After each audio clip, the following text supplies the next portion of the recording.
forwarding. It's time now for Inside Out.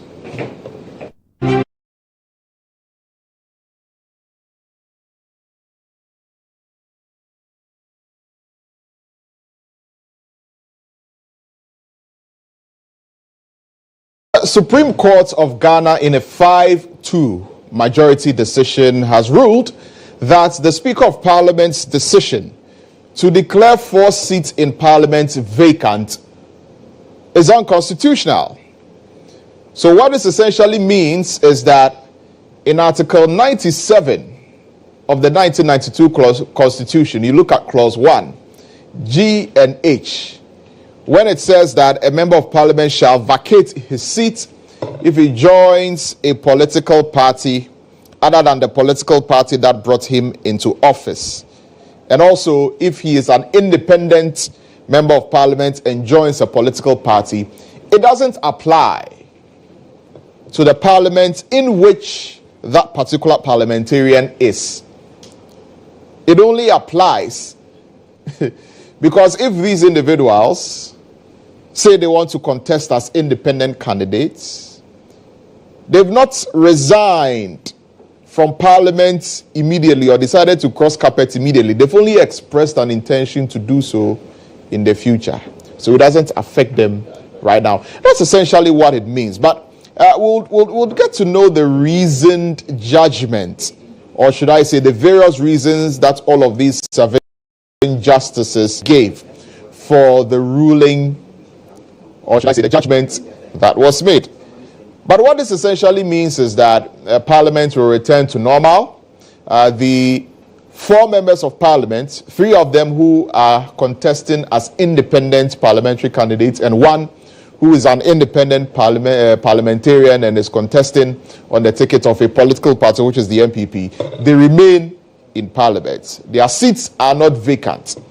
What the Speaker did is unconstitutional. The justices yesterday said they will give us the reasons behind their ruling, and so we are waiting to see. Exactly why they decided to give judgment the way that they did.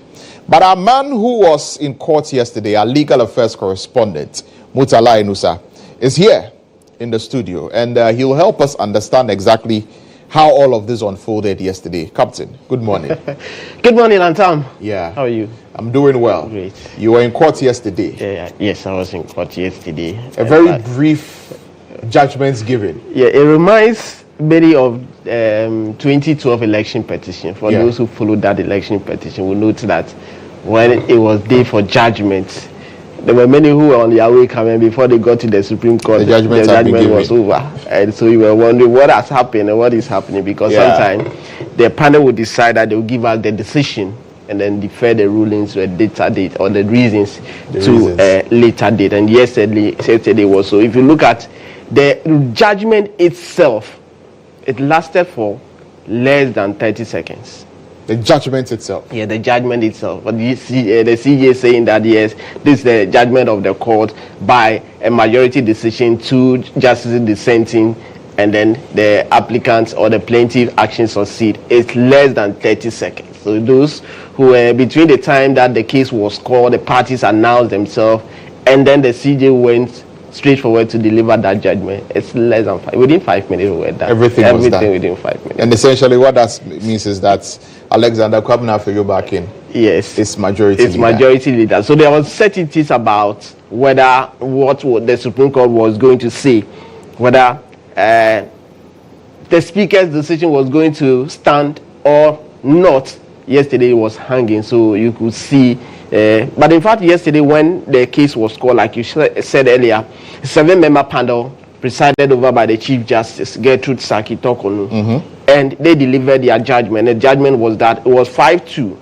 And the majority justices, Chief Justice Gertrude Saki-Tokonu, Justice Mariama Owusu, Justice Samuel Esiedu, Justice Ernest Gawu, and Justice Yao Dakon Asari, they granted, or they said that Afenyo Markin's request succeeded. But Justice Amadou Tanko, and Justice Amadou Tanko is the director of Judicial Training Institute, and Justice Lovely Johnson dissented, and they said that they felt that the speaker acted rightly. So majority carries the vote. Yeah, as we 5-2 decision. Absolutely. So the 5 are the 5 who were initially empaneled those to listen who dealt to the ex parte interlocutory matters. Absolutely. So the 5 who were initially empaneled and dismissed the speaker's decision or asked the speaker to stay and all of that. Absolutely. They said that Afenyomarkin is right. Yes, they maintained. The 2 who were added later to hear the substantive matter dissented. That's very interesting. So, but just before we go into details on all those things, let's just see the Chief Justice. That few seconds that I talk about. Let's see how the judgment was delivered.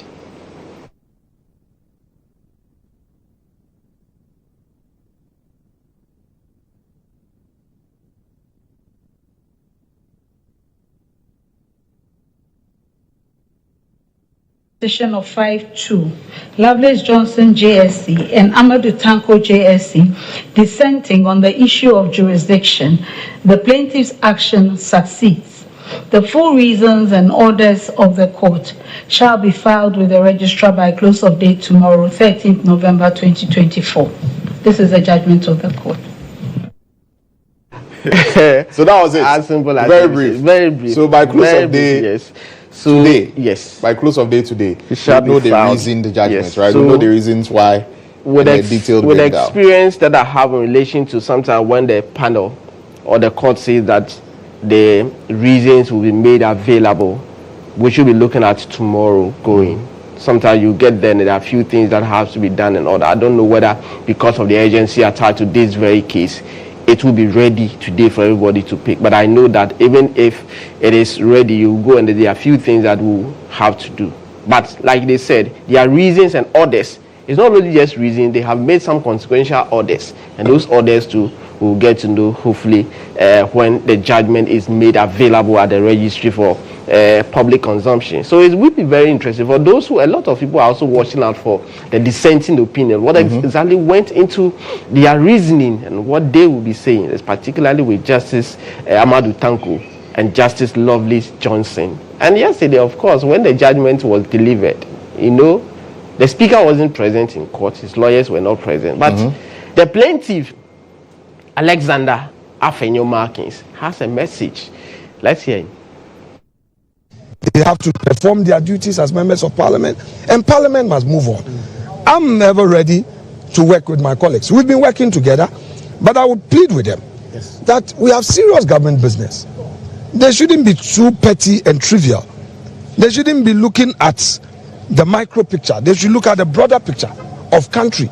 It's not about doing things to punish us or frustrate us. Because one day, who knows? It may come back and haunt them and hurt them.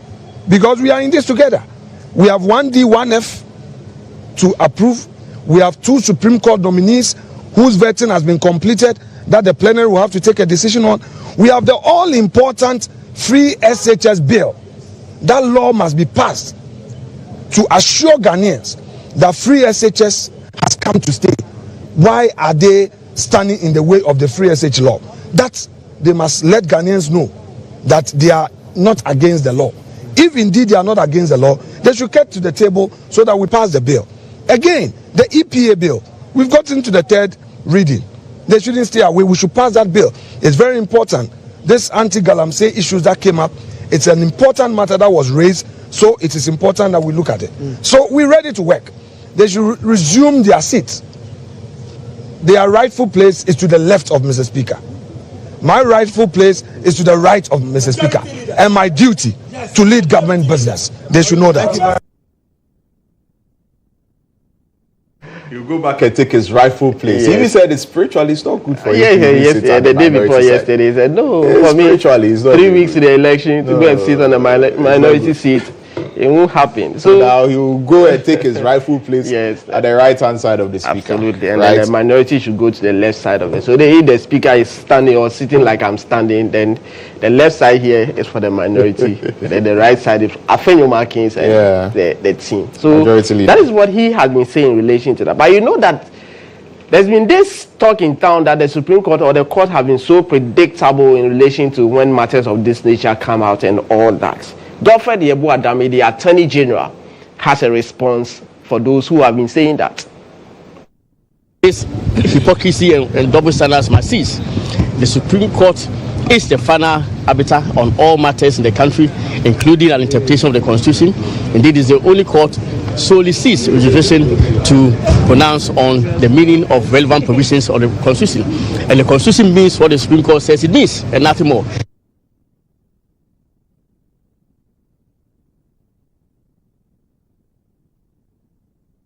All right, so Godfrey, your word, I mean, He said that hypocrisy must stop. The Constitution is what the court says it is. So all those who are saying that it's going to be unanimous, it's going to be the Supreme Court was going to dismiss or was going to accept the request in any way. Yeah, but even if you have predicted, people are saying that. I mean, from the beginning of the case, was wrong once you know, it's, the stay wasn't. I mean, to the reverse didn't happen. No, once Afenyomakin went to court ex parte, yes, was quickly able to get a panel of 5 to sit. And then they were able to even go beyond and ask the speaker to stay the decision. That from those events, you could sort of kind of tell that this is the direction in which, from the get-go, the procedures and, you know, well, I'm not very conversant with the terminology, but you could see that, oh no, they were going to throw this out. I think the market was going to From experience, what I do know, with my association with the Judicial Service, it is 99.9% that when you go to court with an ex-parte application, it is granted. Yes. I'm only not adding the 0.1, but it's 99.9% that almost every time you go with an ex-parte, almost every time you go, unless there's something wrong with the motion that you have. But almost every time that I have sat through in court with listening to an ex-parte motion, whichever case it is, it's always granted until the other party is put on notice and all that. But of course, the lawyer for Alexander Afenyomakin, guess who is it? Honorable Joe Gatti. He said, well, this is a win for democracy. Let's hear him. Even if it's my own child sitting there, I cannot but bow and give the person respect, not for the person, but for the office and for the law. And we expect every other Ghanaian to also respect the law. We don't all agree on what is said and what is done. There are several times that I've disagreed with what is said and what is done. But because of the respect for the rule of law, because of the respect for the Constitution, we just keep quiet and follow the law, hoping that if we don't agree, another opportunity will come that we'll be able to express ourselves. So what has happened today, we have not seen the reasons. We are happy because we came to court because we believed that the right thing was that the people had not by their action vacated their seats. So what has happened to that, we are happy about it. Tomorrow, the reasons will come out. And when the reasons come out, as lawyers, then we can look at the reasons and what the court has said, and then we can discuss it. In fact, the fact that the court has ruled in your favor does not mean that you agree with the reasons. You might decide that even the reasons some of the judges gave, you do not agree with it. 2 of the judges talked about jurisdiction. We don't know what they said, so tomorrow we will know. And when we know, we will prepare to answer more questions in detail. But as was said by the leader, as far as I'm concerned, today democracy has won, constitutionalism has won. And Babi has lost. Nobody has lost. Democracy has won, constitutionalism has won, and nobody has lost. Every one of us is holding every position that we hold in trust for the people of Ghana. We don't hold it in our own capacity. When you are MP, when you are minister, when you are president, when you are speaker, when you are chief justice, you hold it in trust for the people of Ghana and you are under the law. Your time will come and you leave the position, and that is what we must. So that's Joe Gatti there. Yeah, you heard Katie Hammond say the speaker has lost. Yeah, the voice you heard behind was Katie Hammond. He said the speaker has lost. But Joe Gatti says that no. Democracy is democracy that has won in Ghana. I'm sure when he get the opportunity to meet the speaker one-on-one, I can't imagine the words that they were exchanging over there. Oh well, so that's it for Inside Out. We'll zoom straight into court today.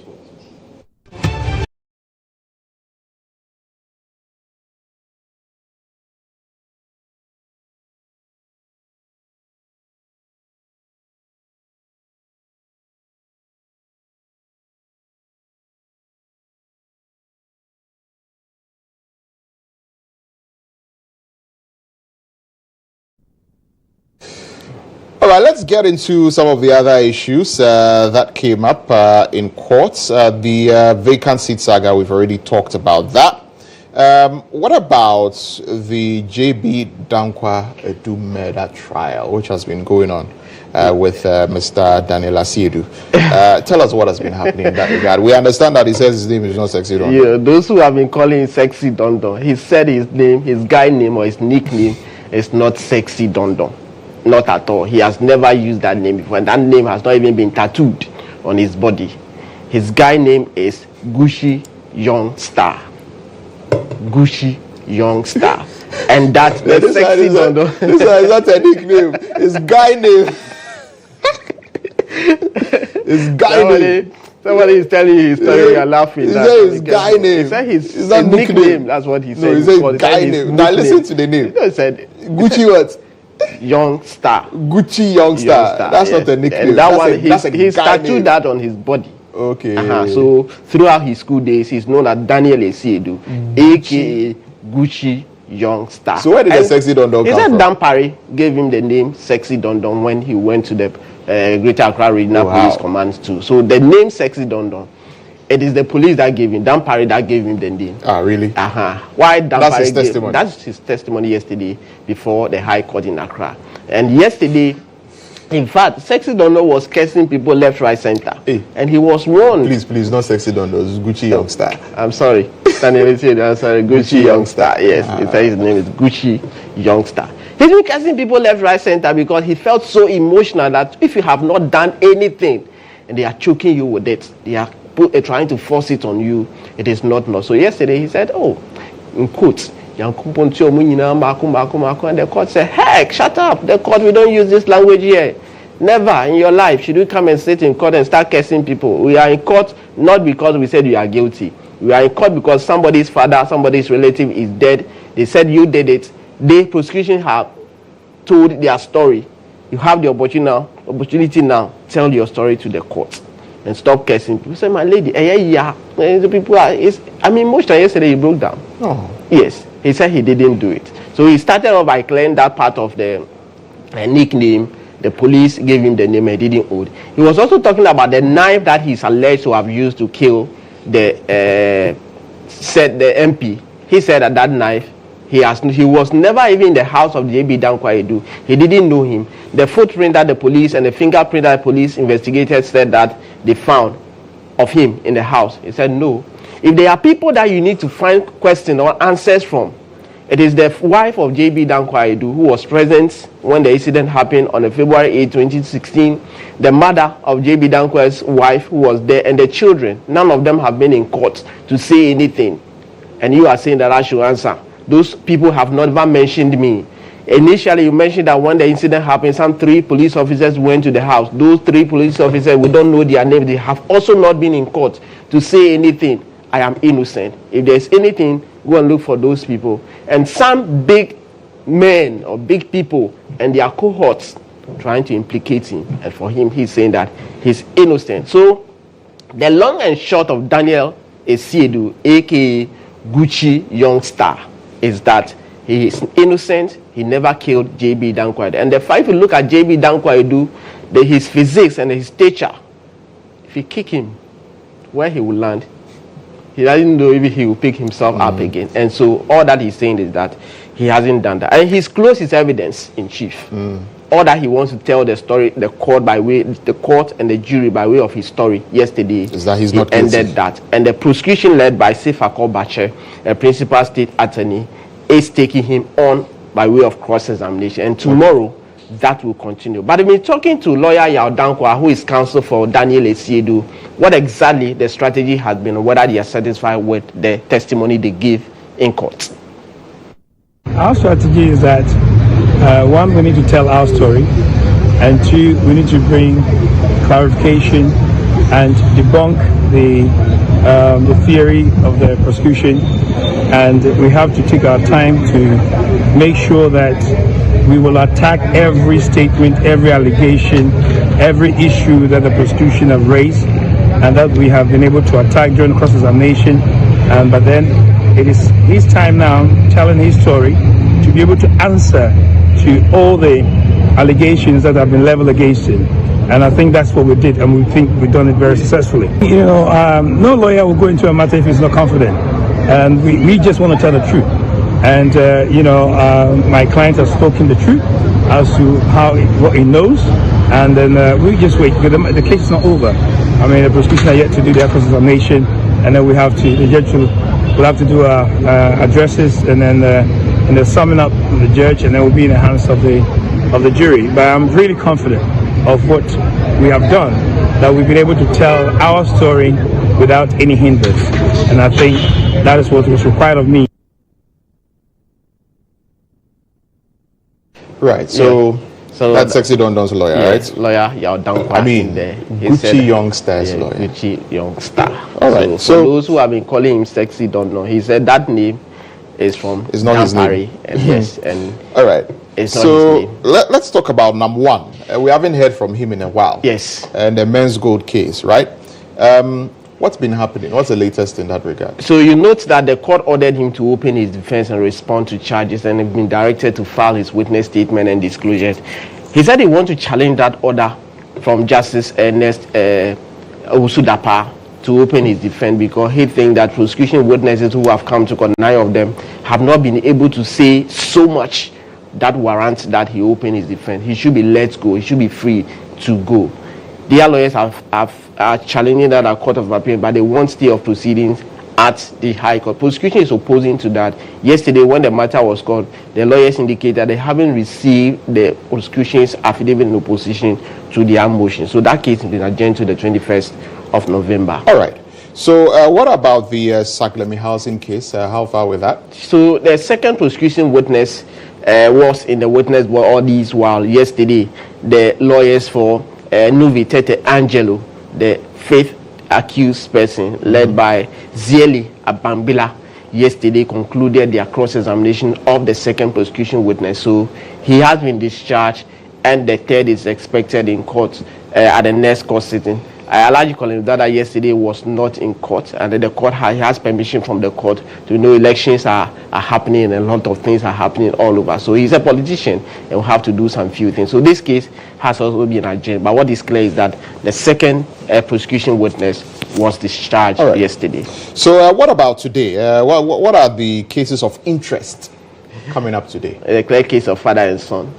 Yes. So is it the Bishop Salifu Amoako case? Bishop Salifu Amoako. So what are we expecting today? Both legs of the case are coming up. The first, Bishop Salifu Amoako, the wife Moha Amoako, and one Linda Owusu-Dapaah, the sales assistant, who have been charged for permitting a minor to drive, or permitting an unlicensed person to drive with before the circuit court in Accra in relation to this leg of the case. So Mr.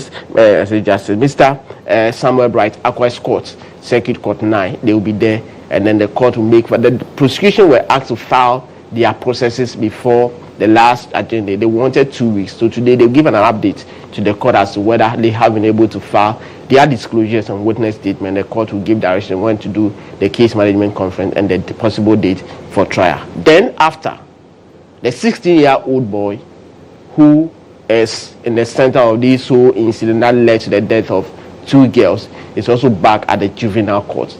You notice that we've been telling you about the fact that he was at the Usu Buster home. Now the law allows that he's being kept somewhere where the probation officers can have access and check on him even now and then. And so they are back in court. He pleaded not guilty to 8 counts, which cumulated into 4 substantive charges, including 2 counts of manslaughter and driving without valid license and all of that. He's pleaded not guilty. So we'll know more as and when the case come out. So these are the 2 main cases, and some others that will definitely come up with. All right.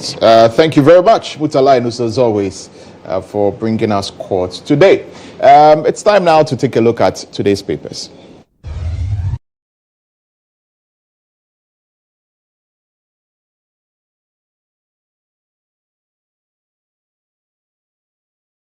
The Daily Graphic: Supreme Court quashes Speaker's decision, 4 MPs remain in Parliament.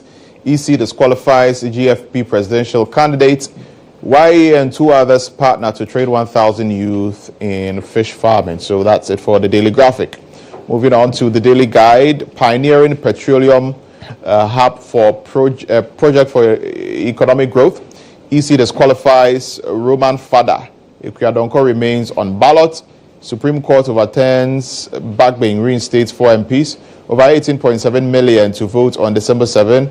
And government gives 51.8 million to GHSP beneficiaries. So that's the Daily Guide. Moving on. Ghanaian Times, Supreme Court ruling is a victory for democracy. That's according to Afenyo Markin. Speaker's declaration of 4 seats vacant. Supreme Court says it's unconstitutional. Court to file reasons and orders to Afenyo Markin's case later on today. We'll bring you that here when we have it on GHOne TV. Free dialysis for patients has also begun. You'll find that on the front page of the Ghanaian Times newspaper. Free dialysis treatment for NHI subscribers starts on December 1. And EC disqualifies GFP. So that's the Ghanaian Times. Moving on to the Daily Dispatch. Bawumia cites 8 major NPP policies which has transformed the health sector 4 years since ex-President GHOne Rawlings passed on. And there was a ceremony in his honor. The late Flight Lieutenant Jerry John Rawlings. May so continue to rest in peace. The first president of the 4th Republic. The New Crusading Guide newspaper revealed NDC took 51 million to promote LGBT programmers. Really? Vacant seat blue. Supreme Court's decision, victory for democracy and rule of law. That's according to the majority. MPP National Treasurer takes campaign to Volta region. So that's it for the New Crusading Guide. The Informer, of course, it's got a story about the Supreme Court and their decision.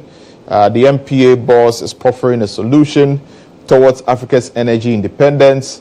Retain MPP for sound education, Minister urges.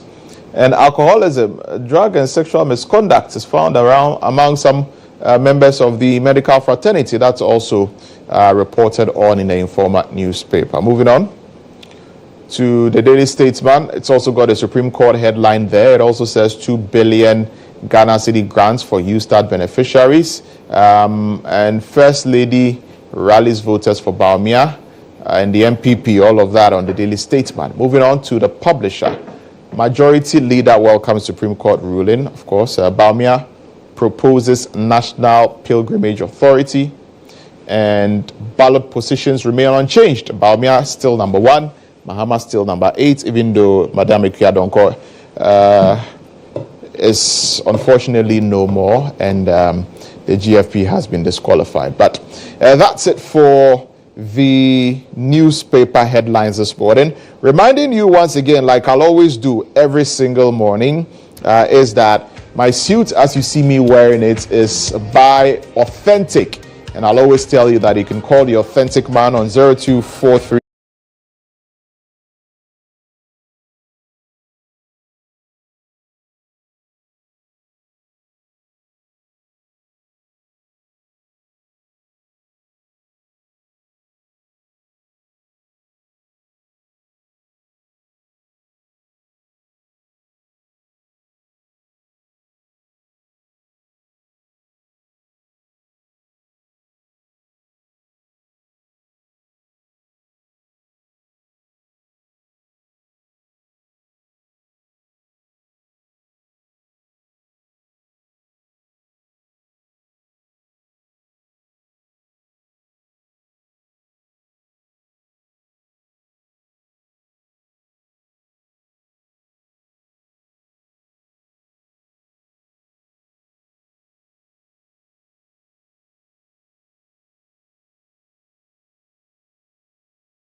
Welcome back to GH Today. It's time for the breakfast review.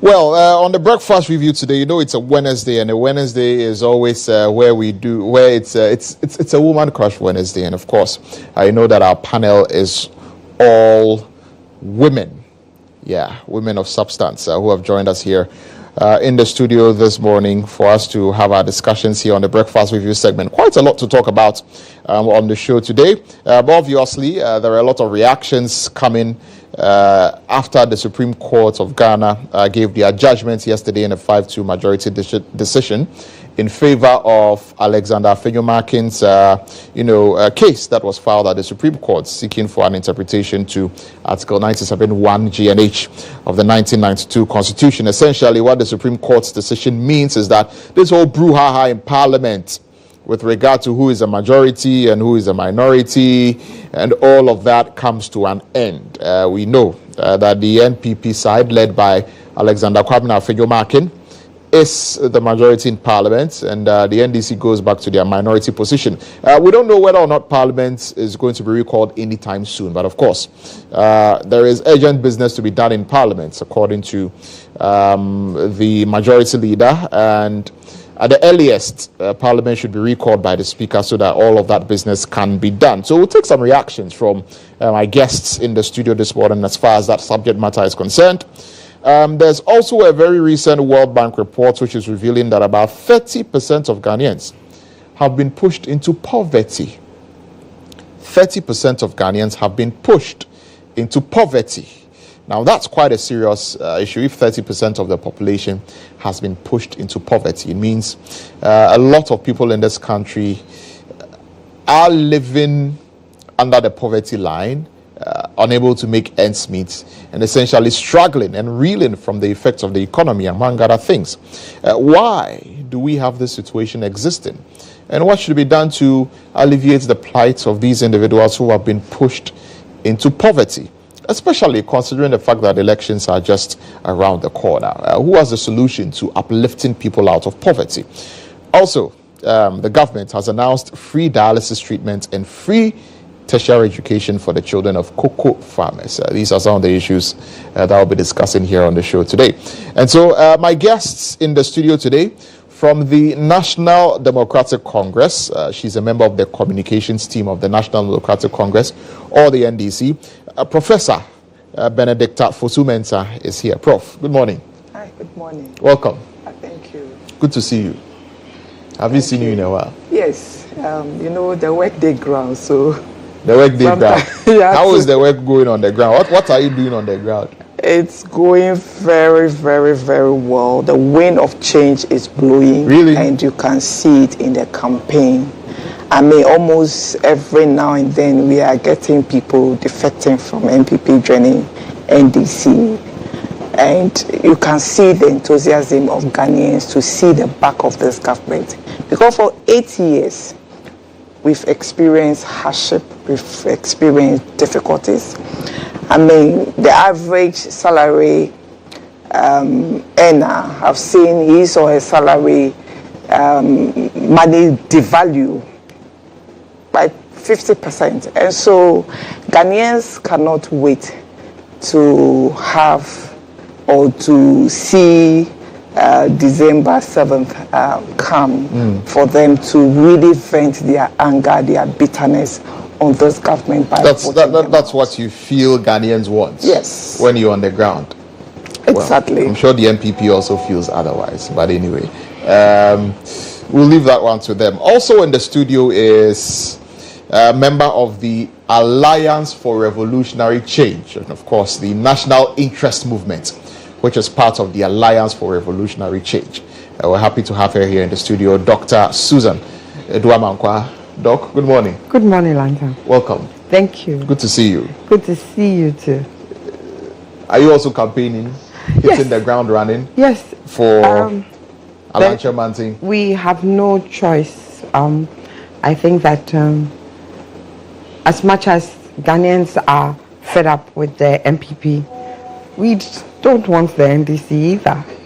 I mean, and we don't want it to be a choice of lesser evils and choose the NDC. We want to break away completely and have a choice in who we vote for. Between the MPP and the NDC, it just seems as if we have no choice, and I think it leads to despondency. We need to find it in ourselves to make that leap of faith for something different and halt the decline in the I think that the Afrobarometer said that 87% of Ghanaians feel that we are headed in the wrong direction. Yeah. And that alone is enough, for us to know that we don't want both political parties. We don't want the NDC. We don't want the MPP. No, we don't want them. We definitely don't want the MPP, but we don't want the NDC either. We've been there since 92. We've been there since 92, and I think that we just want to have a breath of fresh air and a difference. It is not just that we are voting for Mr. Chamanting, but we are also voting for ourselves, that we are capable of moving in a different direction. And that is a vote for ourselves. So we are not saying that it's Mr. Chamanting, we are doing it for ourselves, that we are breaking the eight in a different direction. We are breaking the eight. Completely. Or breaking the 8 and breaking the 2. Breaking the 2 and going in a different direction for ourselves. You understand? It sends a message to every single candidate that we are capable of breaking away and doing something different. It even sends a message to Mr. Chamanting that when you come and you don't do as we think that should be done, we will vote you out. I think we need to send the message out. You understand? It's a vote for ourselves in terms of who we are capable of being, that we are audacious enough to take risk, and the risk is taking a new direction, because look, nothing risked, nothing gained, and I think that is what Ghanaians should do. We should definitely ditch the two.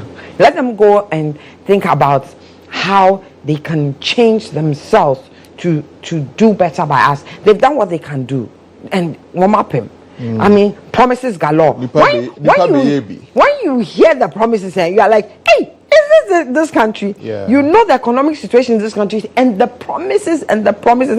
You see, the last time that President Ado Dankwa, he promised and promised and promised, and then Mr. Mahama lost. So Mr. Mahama has picked up that lesson that, promise the people thing. So this time he's promising. Everybody's promising. And promising, and the promises sometimes are so ridiculous. You are like, hey, really, in this country? You gave us a report, the Ghana economic report, and the report is so dire, and we are in such a critical situation. You wonder, where are they going to get that kind of money from to do the things that they are promising? And what they will do is that the vulnerable people will believe and fall into despair come their administration. So they should move away from the NPP and the NDC. They should be telling us we know the reality. We don't want the honey in our mouth.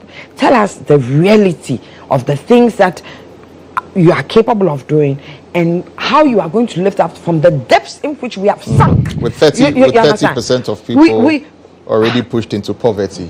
They would want to hear what you can do to bring them out of their poverty. And that is 30%.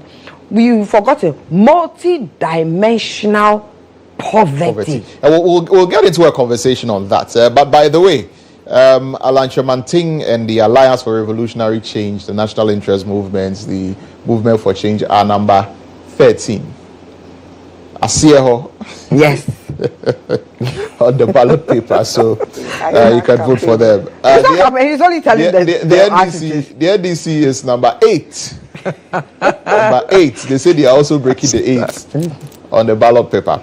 The MPP is also to join us here in the studio. Unfortunately, the MPP rep is not here in the studio yet. Ellen Amadeko is to join us here, but she's not here yet. But of course, when she gets here, we'll definitely hear what she's got to say. But let's start by Prof getting a reaction from you on the Supreme Court's decision yesterday. It's sorts of brings finality to this whole brouhaha about Parliament and seats being vacant and MPs vacating their seats and the numbers in parliament shifting and a majority leader and all of that.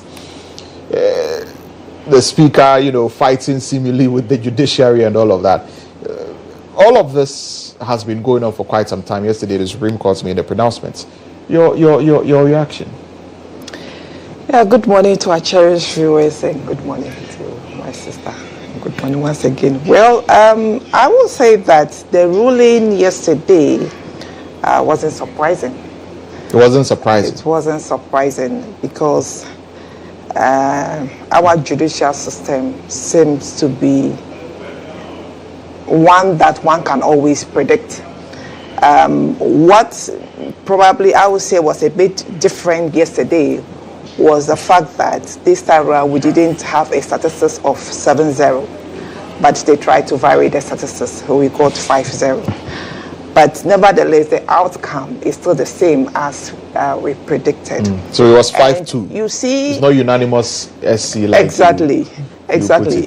I've always been wondering why we would run to Supreme Court for interpretation of our constitution.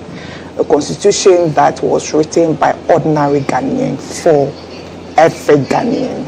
A constitution that if you give to a primary school child, you'll be able to read and interpret. And in fact, I really experimented that by giving the constitution to my ward who's in JHS to read and tell me what that really means. And she stated categorically, as the constitution said, that a member of parliament, not a parliamentary candidate, will vacate her post his or her seat, if he or she crosses carpet to either as independent candidate or to another party. And so for us to have run to Supreme Court to interpret this, it's a bit of surprise to Ghanaians because this provision in the constitution or this clause there's no ambiguity as far as these particular clause is concerned. And for us to say that we want some interpretation is quite surprising. But what the public view the judicial system is the fact that the public is beginning to lose confidence in our judicial system, and that is worrying. And Afro Barometer speaks for itself that about 65 Ghanaians seems to lose confidence or seems not to trust the judicial system. And so for me, I think that as a Ghanaian, I am worried because the Supreme Court is the final place that anybody that feel not having justice or anybody that's aggrieved would want to run to as the final solution as far as our justice system is concerned. And so if the ordinary Ghanaian or if the public seems not to trust our judicial system, is worrying, and we're talking about 65%. Now when you look at Moody's Ibrahim Index. The Mo Ibrahim Index. Yes, you look at in terms of judicial impartiality in 2014 within the Africa sub-region, we are talking about Ghana being first.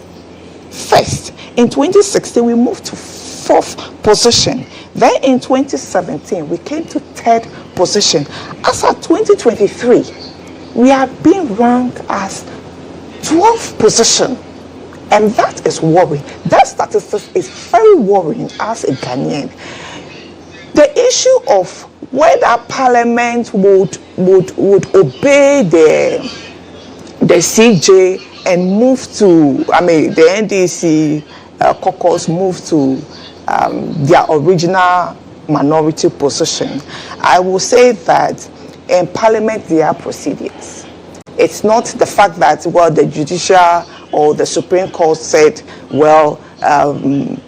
the 4 seats is still intact, and for that matter, NPP would automatically just go to B. But that's what has to happen. Once the Supreme Court has given a decision, and the Supreme Court has given a ruling and orders. So if the Supreme Court orders that the 4 seats are not vacant again, and the status quo remain, the Parliament of Ghana has no option than to comply. Parliament in itself is an entity, yes. and they have procedure and they have to comply. So Parliament cannot go contrary to what the Supreme Court has said. For the Marshal to admit the 4 MPs that were asked to, I will not say whose seats were vacated because, of course, they have cross-carpeted by going to file for either to join to join a party, to join a political party, or file to be an independent candidate. So for that matter, they will have to be admitted by the Marshal.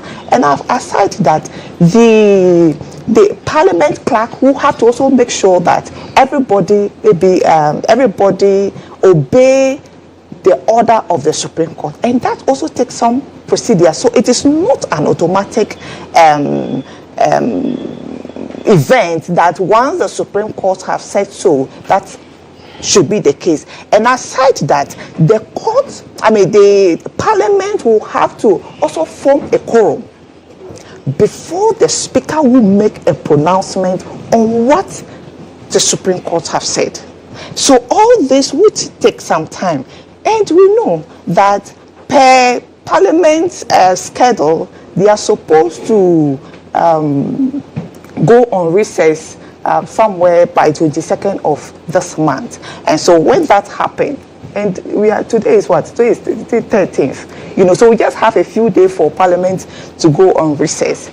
So the issue is about time. And of course, the fact is that when Parliament was compelled, or when Speaker was compelled to call Parliament, when the MPs came, the NPP MPs decided to boycott sitting.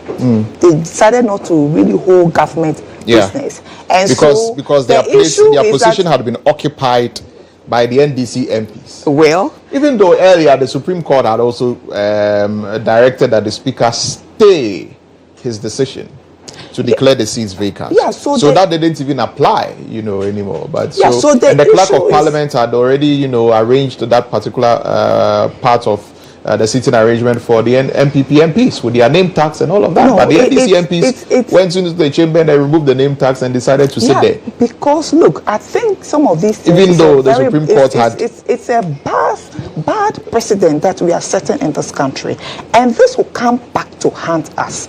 You see, NPP prepared a poisonous solution, and they are forced to drink their own solution now. But what have they done? They have found solace in the Supreme Court, and that is why I'm saying that Afrobarometer survey shows that 65% of Ghanaians seems not to trust the Supreme Court or our judicial system. It's because when you look at Parliament, after the 2020 election, NPP got 137, NDC got 137. There was no majority. There was a tie as far as the number of MPs are concerned. But Speaker Gbagbe, the independent candidate, indicated that he wants to do business with the NPP, and Speaker Gbagbe added his number to the NPP. The issue is that why didn't people go to court to say that that was unconstitutional, that was wrong, and so it shouldn't be so? It should just be NPP group, NDC group, and not majority group, minority group. The same Speaker today has indicated, according to our constitution, that 4 seats have been declared vacant. And the Supreme Court has overturned it. Yes, the Supreme Court, and that is the problem that we have, because the Supreme Court is now seen as an impartial system, as an impartial institution, and that is worrying. And the Chief Justice herself indicated that when she was being interviewed for the position, that she has seen that the judicial system is not independent. There seems to be some interference from the executive, and that is what we are seeing. The same judicial court, or the same Supreme Court, had a case with that of SAR, they referred the case that the case was not within their jurisdiction. It should be sent to High Court. How come this one, they did not refer it to High Court, but decided to sit on this it? Was a matter of This was a matter of constitutional interpretation, which the Supreme Court has jurisdiction. They have original jurisdiction when it comes to interpreting what the Constitution means, or giving that interpretation. It's their jurisdiction, and that was the matter that was sent to them. You see, Afenyomakin went to look for an interpretation of an article in the Constitution, so it is the sole jurisdiction of the Supreme Court. You can argue about the Supreme Court. I mean, you can argue about the vacant seats and declaring of seats vacant, whether or not it should go to the High Court or whatever. But when it comes to interpreting the Constitution, that is the sole prerogative of the Supreme Court. I think, and that is the suit that the reality is that there is no ambiguity with our Constitution. It says a member of Parliament. But the Supreme Court says that this Constitution is a futuristic Constitution. If it's a futuristic clause, yes, then we are saying that then the clause is useless, because there will be no point in time that this clause will apply, because we're talking about a member of Parliament. But at the end of the day, for me as a Ghanaian, yes, I am worried, because these pronouncements just affirm our perception about the judicial system, and we are seeing that 65% of Ghanaians do not trust our judicial system. And so the ruling yesterday reaffirmed, because when you look at NPP's own constitution, that is in line with the national constitution, says that when you cross, you automatically, it is automatic, you do not need anyone to write to you. Automatically you forfeit your seat. Right. And so for us to go and say that this law is there's some ambiguity and we have to go for interpretation. All right. It's surprising. Yeah, but at the end of the day, the Supreme Court, in giving their decision yesterday, did not give us a detailed ruling so that we read the judgment and understand where all the judges were coming from. So later on today, we'll know. Yes. Yeah, we'll know all of that. But essentially, what it means is that the status quo remains. But let me also announce at this point in time that our guest from the New Patriotic Party has joined us in the studio in her red MPP shirts and blue MPP cap. Ellen Amadeko.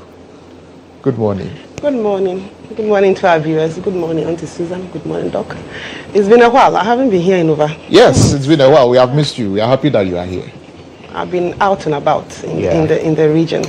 My greetings to all the people of the Bono and Bono East regions. That's what I've been working for the past few months. And thank you for receiving us, listening to us.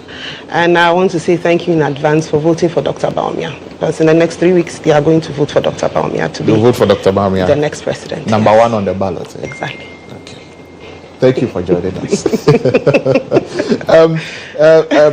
Doc, let me come to you now for your reaction on this Supreme Court. What does it do for the price of bread? But and how is it? But these are the niceties of life in certain situations. I mean, it's not for me. I mean, the brouhaha in terms of where we sit and the kind of I guess when in certain aspects, of life, when you've reached a certain point in the pyramid, you're not too worried about what you eat and what you drink. Then some of these niceties, things, would be important to you, whether you are called leader of the majority caucus or you are called leader of the MPP caucus, leader of the MPP caucus or leader of the majority. I mean, then I think that these are the things that will worry you. Yes, I mean, they have their importance in life, but they are not the urgent things. And for the majority of Ghanaians, they went about their lives normally, working hard to put food on the table and a roof over their heads in this dire economy. But for me, it was a good thing. You know, I think it's saying the Etwed Rubona Bikawano, you understand? I think the MPP deserved to have this, and maybe this country also needed to have this so that we have clarity. What we have to do, we have to realize that karma will come back at some point in time. We may find ourselves in a different situation, and then we'll see how it goes there. Now that's the the Supreme Court has ruled the way it has ruled. There would definitely be different schools of thought. Some people will think that this is how it should be. There be another school of thought. That is why we always have lawyers arguing. It's just that the person who has a more convincing argument may rule the day. It doesn't necessarily make it the truth, but it may be a more convincing argument. And I guess that the Supreme Court, in their interpretation, this is what they have said. We'll see what happens down the line, you know, as the years go by, whether they erred or whether it's actually the truth, and that is how it should be. For my mind, I think that we've had enough of it. It should be resolved, because we have certain things that we need to get to Parliament to ensure that those things are reversed. And what comes into my mind, and when all this brouhaha started, what came into my mind was the LI 2462. You know, the mining in forest reserves. Yeah. And sometimes I begin to think that all this noise, was it to allow people to pillage the forest, destroy the forest as much as they can before the law is revoked, and then people make their profits because in all this chaos, people are still mining in the forest areas. The Minerals Commission were still, even in the midst of all the protests and things, good sense should have told them to halt on giving license. Yet they were still giving license for people to go and mine in our forest regions, destroy our environment, and rape the land so that our future generations will have nothing to hold for. So if this is going to get them back into Parliament so that they can revoke that I mean, and even if it is for one day, that license, they get people out of the forest. At least that is one day less of the pillage and the rape that is going on in our mining areas. Right. But you see, I see the arrogance of the MPP, and the way that you hear the majority leader talk. It is so arrogant, because he actually needs the MPP to be and the NDC to be in Parliament, because they will not form a quorum, I'm sure, in terms of people going to secure their seats, MPP, whatever. So he probably needs those numbers shored up by NDC members for them to form quorums to take decisions. You understand? People will go to their constituencies. He has to, unless he's going to get his 137 people sitting all the time. You understand? But he would need the NDC to if I were in the NDC, now that the thing has come there, they should stick to the rules, go by the book. If it's not a quorum, we are not working. You understand? And let's see how the MPP works out. Because they have to realize that they need each other in there. And so sometimes when you may have won little victories, the way you talk and the way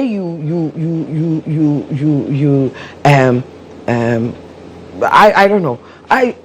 The whole body language. You heard Honorable Katie Hammond. Wow! I had looked at it and I said, wow, who would want to deal with such a person? You understand? Who would want to make concessions with such a person? You get it? Unless it's the public theatrics. But the public theatres gives a perception of the person and what happens in Parliament. You get it. For all I know, he may be a very nice person, but his public persona in the way he's talking, I mean, if I were the NDC, I would recall you in my shell and say, okay, now we're going to go by the book. Because we actually do need the two in this thing to get some of these things done for the good of this country. Not about the loans. They are more interested in the loans and those kind of things. Collecting more loans upon loans and loans. No, that's not what. We should be interested in the things that safeguard our future. You know, the things that safeguard the land in which we hold, not for ourselves, but for the next generation. We hold in trust for the next generation. Those are the important things. You get it. Right. I mean, I wonder how organized labor is feeling now. You get it, because you know, they started something and Ghanaians had so much hope in that they would make sure that something is done about Galamsey. Yet look at what is going on. I mean, for me, this whole brouhaha, we as Ghanaians are the ones who have lost more. You get it, in terms of some of the substantive things could have done.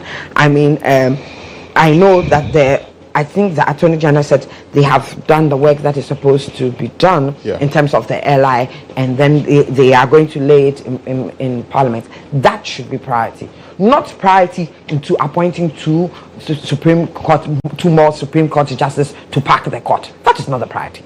Really, I mean, that really is not the priority.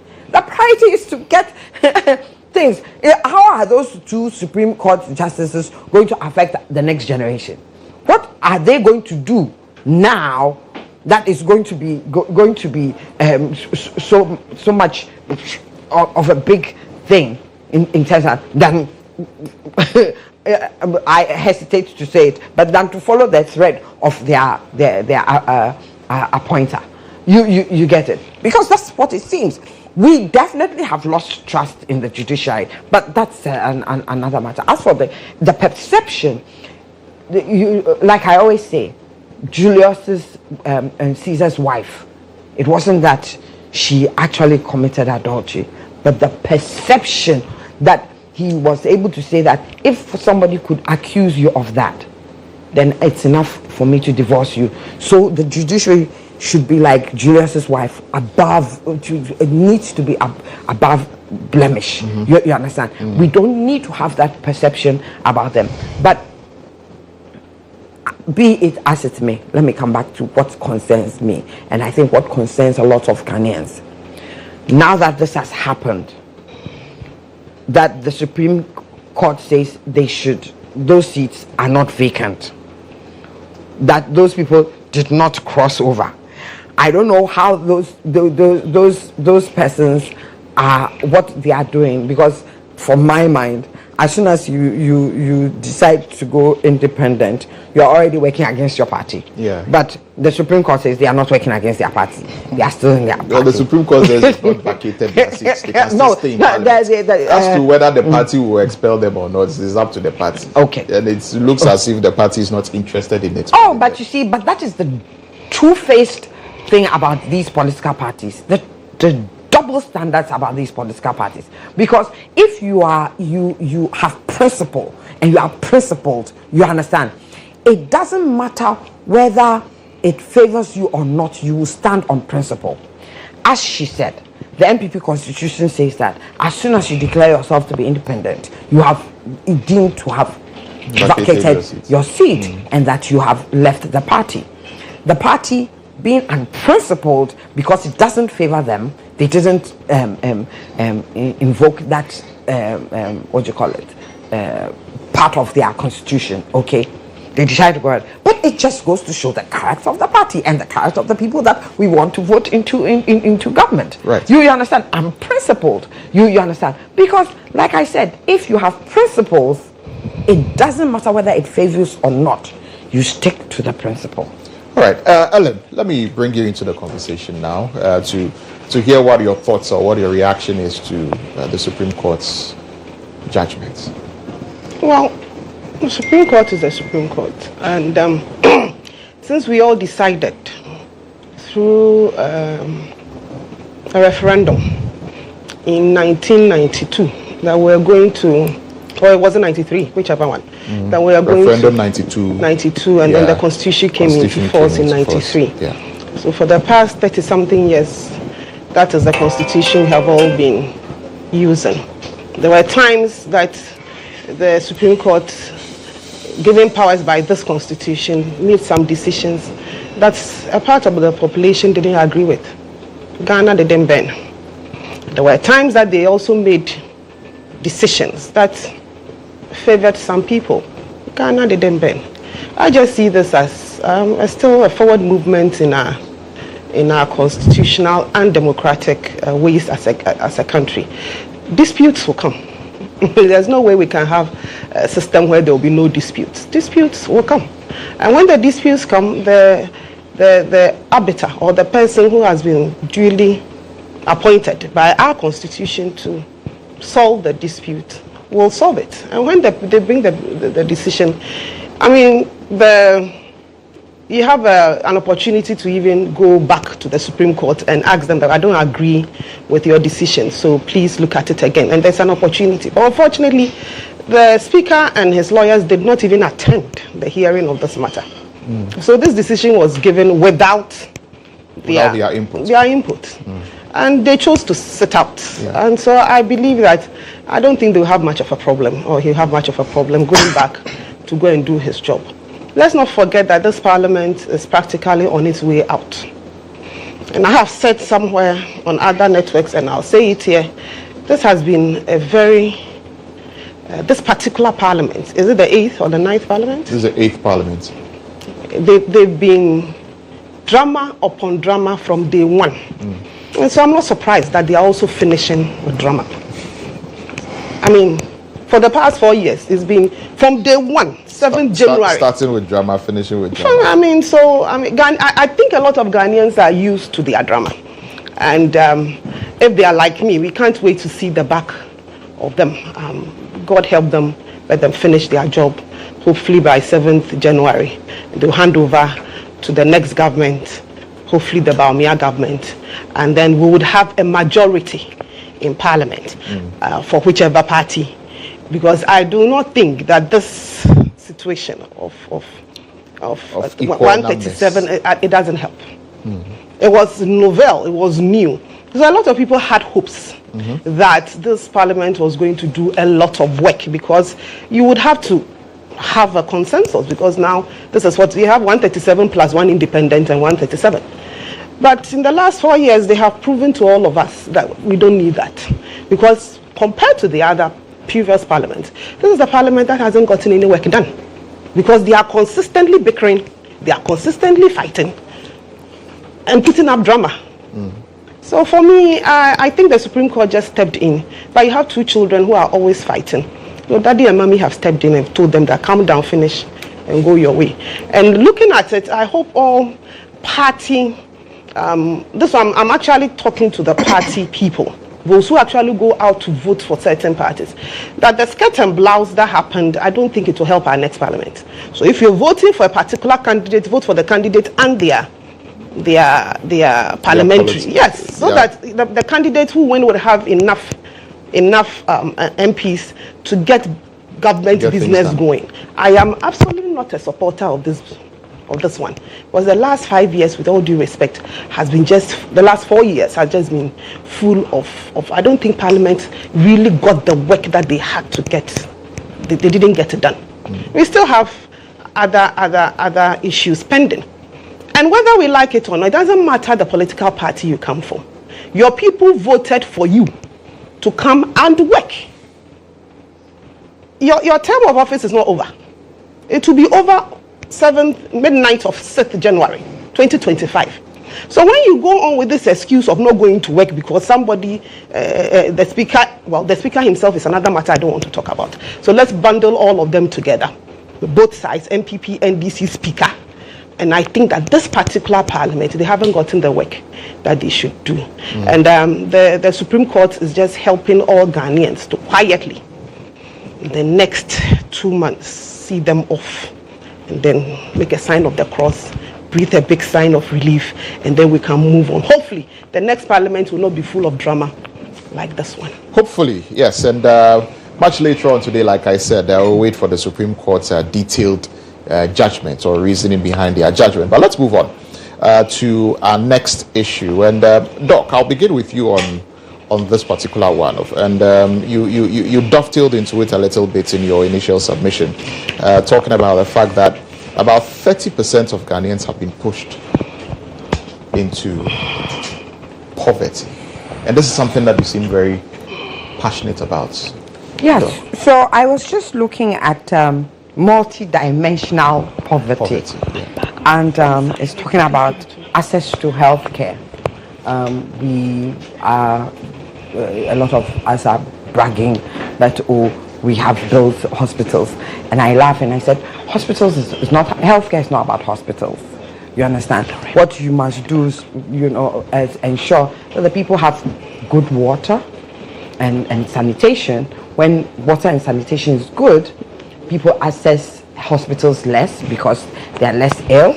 When people have food and they can put food on their table and they can eat a nutritious meal at least twice a day, and not do 001, you understand? They have access to food, they will be healthier, you understand? When people have access to education and they don't have to walk miles to go and sit under trees, and they have access to quality education, not just that the education is free, but it is quality, you understand? They take better care of their health, they wouldn't require hospitals so much, and so on and so forth. You get it. We sometimes look at the things that maybe look tangible and superficial in terms of, we've built these hospitals, even though we haven't built them, but the ones that we've built, and we are going to brag about them. And we think that that is what is the health of the people. That is not the health of the people. When you say that a large portion, a quarter of your people, 26% and 0.4 and counting, are multidimensionally poor, that's a huge chunk of people who are living in what do you call it? $2, less than $2 a day. Yeah. But it is not only them that they are looking at. In terms of some of us, we think that we are middle class. We are one emergency away from poverty. One emergency away from poverty. You have an emergency and you have to pay your hospital bill. You look at the salary that you are getting. We work in the same institution. You look at the salary we are getting, and then you are like, you just panic because you know that it will tip you over to the poverty line. Why is it that people who have lived a relatively good life and have saved their money so that they can continue to live a relatively good life, then all of a sudden a government comes in with a debt restructuring program, and these people are reduced to poverty? One stroke, reduced to poverty, and are dying because of poverty. You understand? So it's scary when you look at it, at this report. But it's not just the reports. We are actually living it and we feel it. I go to the market and I am like, wow, I go in with a list, I want to buy these things, and then I go in and I'm standing the market there and doing, opportunity cost, this, or cut down on this, cut down on this. I'm barely feeding my family. And then you wonder, those who are getting less, because there are still people in this country who are being paid like 300 cedis. Go and ask those people, those ladies who work for the sanitation company and are cleaning our streets, on how much they are getting. You understand? It's heartbreaking. And so when you hear the politicians, especially the big parties, go and they're promising and they're promising and they're promising, you wonder, Why are we not? Why is it later? Why is it not happening now? You get it. Why is it not? Why have we not felt it in the past years? And it's always going to be in the coming year. When we know that you have not managed what has been given to you. For those who they say what? For those who are given little, and they do well with it, then you give them more. What we have given them, this is what we have. This is what we are living. This is what we see: 26.4%, dimensionally poor, lack of access to clean water, filth. We got promises that this will be the cleanest city in Africa. What do you see? Just go out there and see. I mean, and that filth you see, you can hear the equivalent in terms of cholera. The filth you see. The filth you see is a nosedive for our health. It doesn't matter if you've built, even if you built all that 111, the same, which of course you haven't built, right. and trying to convince us. So how do we get out of all of this? First we must ditch them. That alone will boost our morale and our psyche up. Ditch the two parties. That's the first step in the right direction. Then we come to the reality where we have an independent candidate who must make sure they work with the people in Parliament. They will pick across board. They will pick per talent. You understand? They will pick per ability. They won't pick because you are a party member.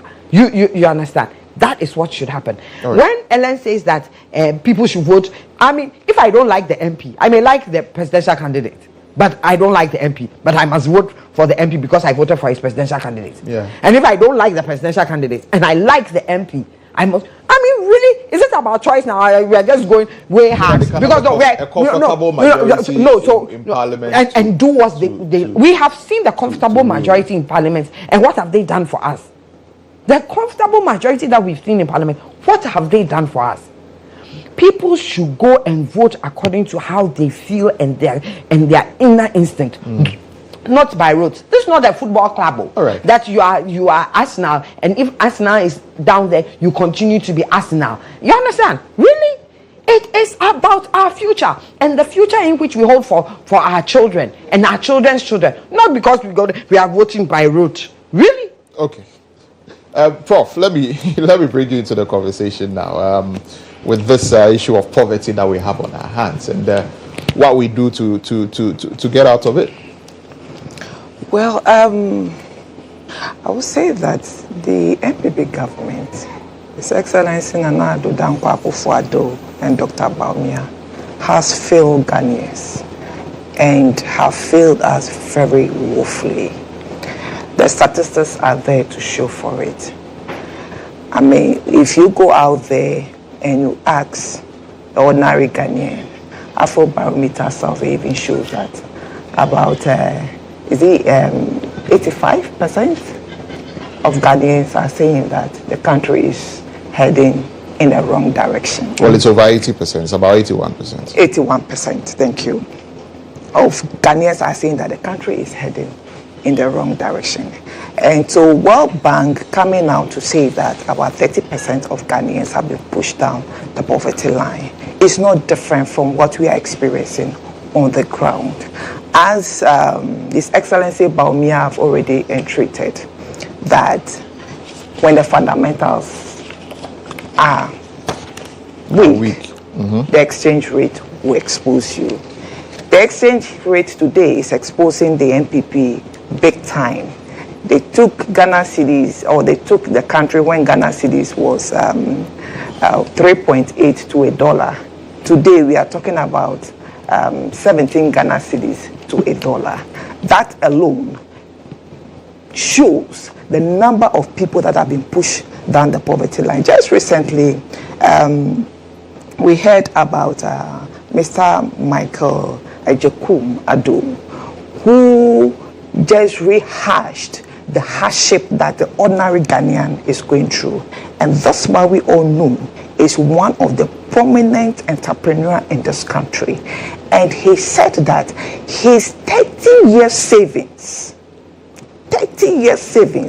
somehow I've seen, or he's seen his 30 years saving being washed down the drain by this government, by deliberately collapsing banks, and this has pushed a lot of people down the poverty line, including a renowned entrepreneur like this man. No, he wasn't. He wasn't pushed the poverty line. That one, I can assure you, he was not. He indicated it was a book launch. He went and he said, "Look, this book is a very good book. That he, as a chairman, should have bought this book at a higher price than is being offered. But even 1,000 Ghana cedis, he was struggling to buy it. That tells you the really." But he bought it at 3,000. So let's. I am saying that. No, he's not really. No. I think so. Allow me to make complain about the DDP. He complained about the DDP, but he didn't die in poverty. Let's get that straight. No, because I know Mr. Ajekun very well, or Dr. Ajekun very well. Allow me. When you were making your point, I was no. So but I want my point is that this is a prominent man. Yeah. And who complained about hardship and the fact that he would have loved to buy the book even higher than the price. But even the price that is being offered, he is struggling to buy it. And he gave the reason why a prominent person like him is struggling to buy a book that was just 3,000. So if someone like that, the book was not 3,000. Well, a book launch, so you buy the book. Yes, so I am saying that the point is that he was just rehashing the fact that there is so much hardship in this country, the fact that people saw their business being collapsed, the fact that people made investment, and somehow the government, after mismanaging this country, decided to put their hand in the pocket of ordinary Ghanaian and forcefully took money. Though this DDP, the domestic exchange program, was supposed to be voluntary, but it was more like a voluntary compulsory. That people saw their hard-earned money being taken away from them. So what the World Bank is reporting is just to reaffirm what the ordinary Ghanaian is experiencing. Today, we are seeing unemployment increasing from the 8.5% in 2016 to 15% as we are talking. We are seeing the exchange rate going up from the 3.8 they took in 2016 to now 17%. Now you look at our debt. Even in a time that we are talking about, we haven't gone to IMF, and for that matter, we should be measured in our borrowing. I'm being told that somehow Parliament they brought a business for Parliament to approve for them to go in for additional some money of almost $250 million.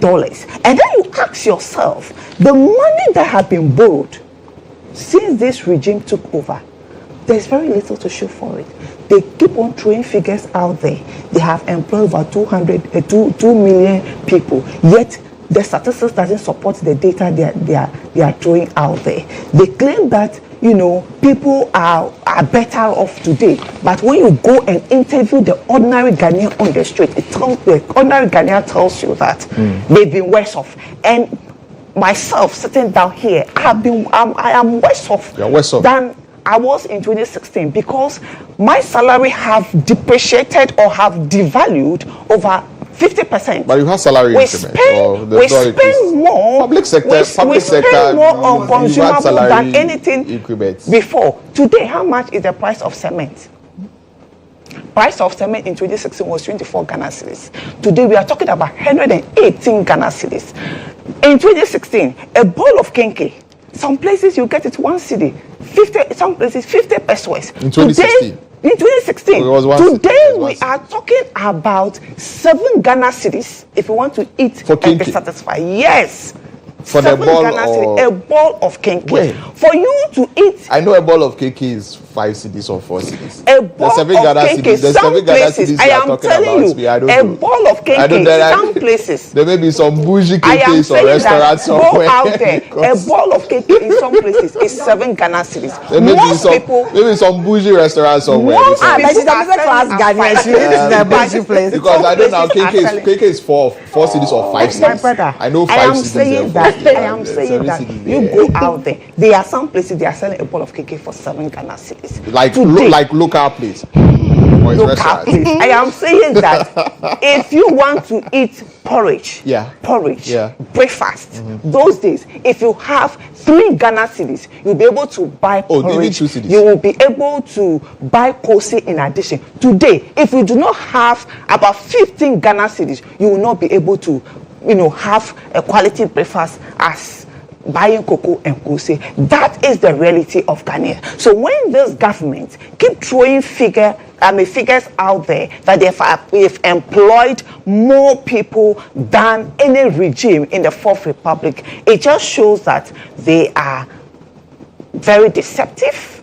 They've lied their way through power, and you can see that at this current moment, Ghana is on autopilot because everything is heading in the wrong direction. And so when I see our vice president, more or less entertaining his audience by saying that fasty and mami, it's laughable because currently they have the steer. He's holding the steer and the car is in a ditch and he's crying that they should still give the steer to him. If 85 or 81% of Ghanaians are saying that the country is heading in the wrong direction, it is just appropriate that we give this country to a visionary leader, a leader that takes responsibility and fixes problems, a leader that is compassionate, a leader that is able, to unite the country irrespective of wherever we find ourselves, than a leader who divide country based on religious background, based on tribal background. We need to give that leader the opportunity to come and reset Ghana by voting for His Excellency John Dramani Mahama. It is number 8.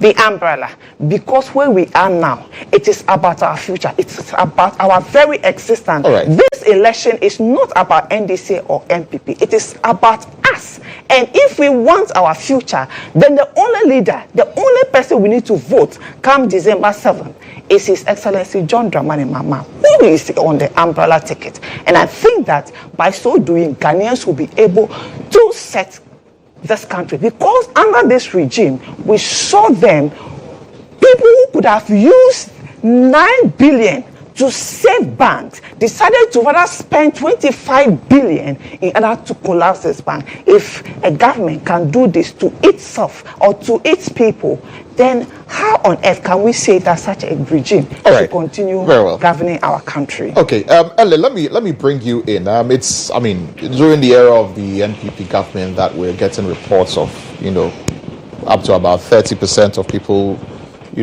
entering multi-dimensional poverty.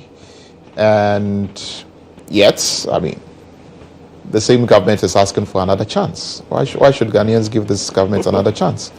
We've always had people entering poverty at different times, at different points in this country.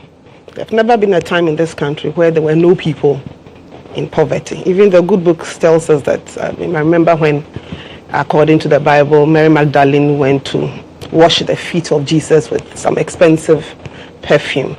And the critics were there screaming and shouting, but we could have sold this perfume and gotten some money for the poor. And Jesus telling them that the poor would always be with you. So we are going to have the poor always with us. Some of us would at a point in time move from certain situations and move into areas that you call poverty. And I like the word that they used. They said what was the word? Multidimensional. Multidimensional. So what might be considered as poverty for you might not be the same as poverty for me. But then we also, by the way, let me just chip this in. Let me finish. When you were all speaking, I was extremely quiet. By the way, let me just chip this in. On on our Facebook live stream, there are some people from Kumasi who says that, okay, so Manu says, Lantam, when was the last time you bought Kenke in Kumasi? In Kumasi, it is sold for 5 cedis and 7 Ghana cedis in my area. Emmanuel Beidu, Born Great, also on our Facebook live stream, says that, Mr. Host, come to Atonsu Agogo in Kumasi. You get 1 Kenke for 5 cedis and 7 cedis. So I thought I'll just put that in there before. So getting people going into poverty is not something new in our system. The conversation should be, what are we doing to make sure that those who are in there, we either help them get out of it, or we help them make their lives a bit more comfortable, or move them out of that situation. Even the greatest of nations, or the most developed nations, they still have people who are living with poverty. What systems are we putting in place? And that should be the questions that we should be asking our political parties who want power. You just don't talk about what had happened before. You also give us your proposals for what you think will change it. We are talking about, for me, I would, yes, there are other parties around, but in the next 25 days, the 2 political parties that one would obviously lead this country is between the MPP and the NDC. I don't mean any disrespect to the other parties, but when I look for my books, I don't see any of the other parties competing us. It's between the 2 of us. It's a 2-horse race. But the others would say, would differ, would disagree. As I said, that I don't mean any disrespect. In the race to win. I don't mean any disrespect. I am talking from what I've seen on the grounds. And so the questions we should be asking, as you have rightly asked the NPP, that during your time with everything that has happened, all the issues that have happened in the world, everything, this is what you have been able to do. Is it that the NPP has done nothing to alleviate the poverty situation? And if we give you the mandate, what will you do? And then you ask the same question of the NDC. You have been in power before, and when you were in power, poverty was also there. What did you do to alleviate it? And why should we give it to you again? Why do you think that when we give it to you, what you couldn't do in 4 years, you can come and do? Well, at this time, their candidate was in power for 4 years ago. So let's use the 4 years. The other 4 years that you have, you will do it better. What are your policies? The NPP government, and let me go back, right from His Excellency J. Kufuor. Even though our ideology, we are not a socialist group. We are pure property owning, as they call it. Well, history has shown us that, the political parties, the ideologies don't really work. No. When you look at our ideology, we are supposed to be a property owning democracy. We are supposed to push capitalist. We are supposed to push. But when you take that ideology as it is, and I think that is what President Kufuor and his team at that time thought about. We live in a third world country where poverty is endemic. How do you bring this ideology in and practice it in its pure form when you have people and you have most of your populace who are living in poverty? So what did the NPP government do? Even though that was not our ideology, we did more socialist policies than any other government. We have even done it more than the socialists. Started off with the school feeding project. Started off with the National Health Insurance Project. All these projects and all other poverty reducing or poverty getting people out of poverty, because there was a time in this country when you had to pay. If you don't have money and you go to the hospital, emergency care, you will die. As we speak now, from when His Excellency Kufuor brought the health insurance has gone through so much changes. Now, as we speak, so far as you are registered on the health insurance, and I would encourage people who I know there are some people, I have people in my circles who don't think that they need to get onto the health insurance. Today, I'm being an advocate. They say it doesn't work. It works. You go and oh, my dear, it medicine works. is prescribed for it you, works. and then they tell you that the medicine works is so not much. there. It and works then they direct so much. you to a pharmacy to go and get the medicine. When you have an issue that you have to have an emergency surgery, when you have huge health issues. When I talk about huge health issues, I'm talking about emergency situations where you need to go into surgery. and you have the national health insurance, it gets you access to the health care that you need. Yes, I'm not saying that it is 100% sure. I am on the national health insurance. I am on it. Do you use it? Yes, I use it. I have been on it for the past almost 10 years. There were situations where my father is on it. I have only one parent alive. 2 years ago, he had to do surgery at Kolebu. Can you believe that the health insurance slashed about 2/3 of our costs? That if he hadn't been on the health insurance, would have to look for money. I'm not saying that he paid for everything. We did pay for some of the things. But when you look at the bill that they brought, all they asked us that, does he have a health insurance card, national health insurance? We said yes. We gave it to him. And the bill that we're supposed to pay, they took 2/3 off. So it covers some of the cost. Oh yes, it covers most of the cost. We need to get our people to understand, especially that health can be expensive. Healthcare is expensive. When God grants you life and He grants you health, sometimes we don't take it serious. But get sick. That is when you know that health is truly important and expensive.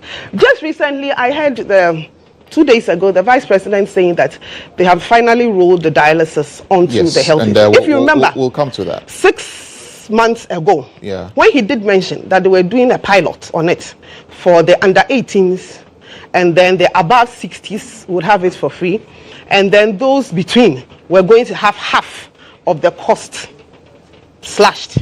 We had people in this country who went on an insulting spree again, insulted the Vice President and everybody who was on the system.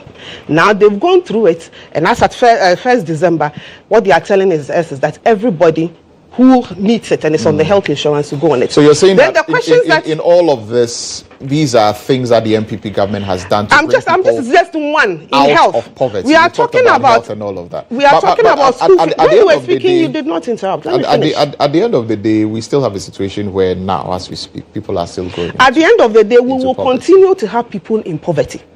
That's why when I started off, I told you that we are not going to have a situation where there will never be people in poverty. No. What are we doing to make sure that these people, when they do get there, or as they are there, we are bringing them out? One of the interventions, or one of the most expensive things that any parent will have to do is education. You cannot sit here and tell me that the poor person's child that has benefited for free SHS, it is not a help for them. The monies they could have paid to get their children through secondary school, this government says, I have taken it off. Of course, the NDC is telling us that they can do it better than us who brought it. That is left for the Ghanaian people to decide if they will trust them with the whole education system and the free SHS. And then you move from free SHS and then you move on to the school feeding program. I've seen some videos that went around 4 years ago about a school in Kenya on social media that were serving practically water to the children. And then you get Ghanaians and NDC Ghanaians who are still sharing those videos now, that those are Ghanaian school feeding issues, when that is not the case. But you know, real stories have been done by journalists. We have actually about the quality.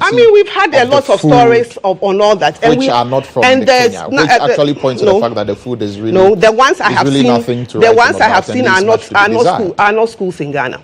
As every project. Well, the ones you've seen, but we have also done stories which show that the food really is not up to standard. Anytime you do that, and the school feeding caterers themselves have complained that they are not able to do meaningful food for their kids because of even how much is paid for the school feeding program. Anytime there's a complaint, you get the school feeding what is their name? The school feeding the National School Feeding Secretariat coming to tell us exactly what is going on, coming to tell us, going back to those schools to go and search what we are talking about. Those are not the same as the videos that the NDC Ghanaians are propagating.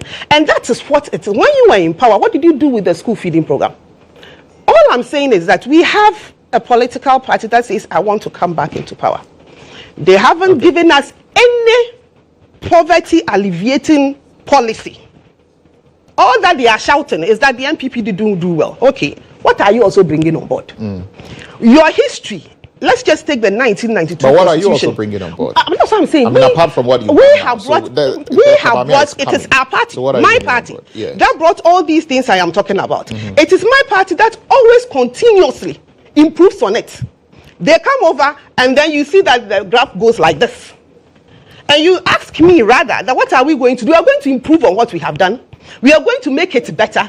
We make sure that access is better. And then you ask them that as they are shouting that they want to come back, they want to reset Ghana. Why are we resetting Ghana to? We are resetting Ghana back to the days when children didn't have the free SHS, when children didn't have the school feeding program, when poor parents couldn't get their children into school. Is that what we are resetting Ghana to? All right, very well. Otherwise, what else is the alternative? Very well, thank you. Ellen, we'll have to start wrapping up at this time. I'll give you a minute each on this subject matter. Let me just quickly bring in just about a few of the Facebook comments, because a lot of people seemingly are very interested in the kinky conversation.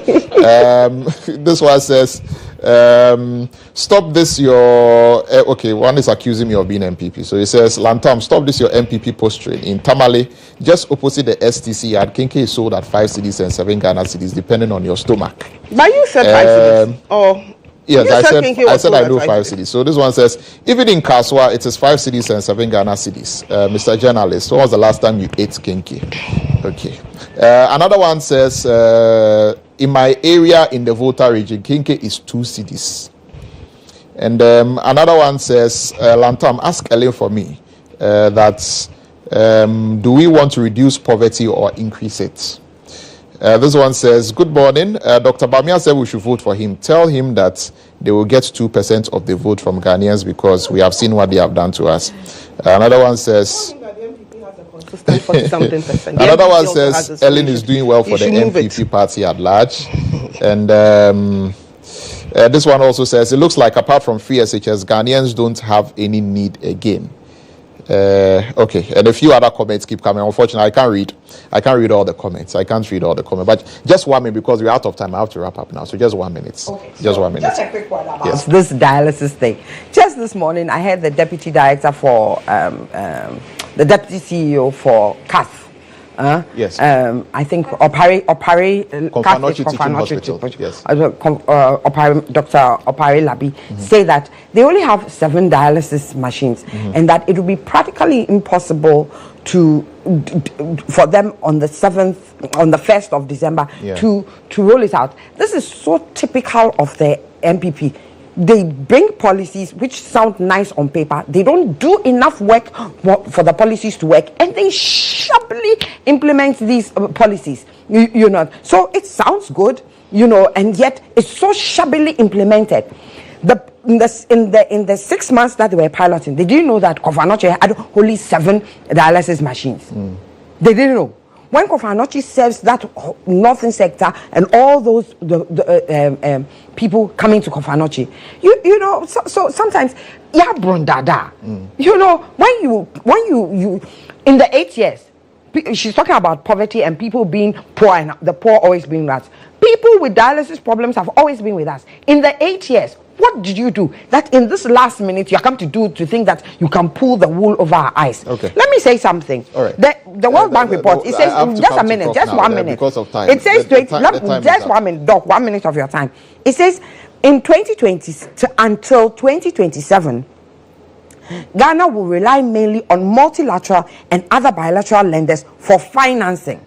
And yet we are promising heaven and earth. I mean, I could read it, but that was just the whole thing. Right. Please don't buy into those promises. They are lying through their teeth to you. Snakes oil salesmen. And Dr. Baumia is the head of the Snakes oil salesmen. Please don't buy into that. All right, Prof. 1 minute. Just to pick on the last comment, that it looks like free SHS is the solution to every problem in this country. That they have a script that any topic, irrespective of the topic, they will find a way of whining and bringing in free SHS. Look, we are talking about poverty and the fact that 30% of Ghanaians have been pushed into poverty. The issue is that these Ghanaians were originally not poor, but have been pushed. And as a government, your mandate is to improve on the lives of the people. And if your presence or your regime could push 30% of your population down poverty, then you have no business no business to govern this country. Okay. And that is why Ghanaians, come 7th December, have to go to the poll with anger and pain and vote this government out. Look, the issue of even dialysis they are talking about, it's a stolen manifesto from NDC. 8 years they've been in government. How on earth can you decide to now roll out a policy at the 11th hour? And they're talking about, is it 2nd December? First December. When we just have 1 week or less than a week to an election. Look, MPP should know that they can no more deceive Ghanaians. At the time when they said what? They were going to move away from Gojespec economy to a production economy. They were going to move from what? Aid into using what is within the system to rule. They have borrowed the most ever in the history of this country. Okay. So for them, they should know that they can no more deceive Ghanaians. Their back is on the way out in government, and I think that they should just stop struggling to hold straw, trying to survive. Very well. Ellen, 1 minute, your final Fortunately, over 2-3 million people or families, 2-3 million children have gone through the free SHS system. So there's no way that me, as an MPP person and a campaigner for the NPP, will speak without talking.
President Rollis' State Funeral, Emmys Africa Awards, and a number of them.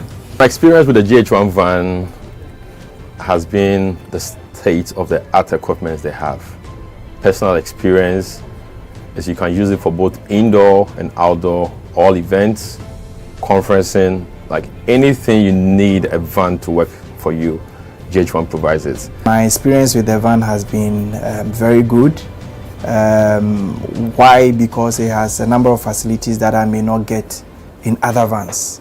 You know, the van has a very wide bench that can accommodate all my technical crew, ICCU, switcher, graphics, CG, and all of that. And then it also has a studio, a green room studio that comes with TriCaster.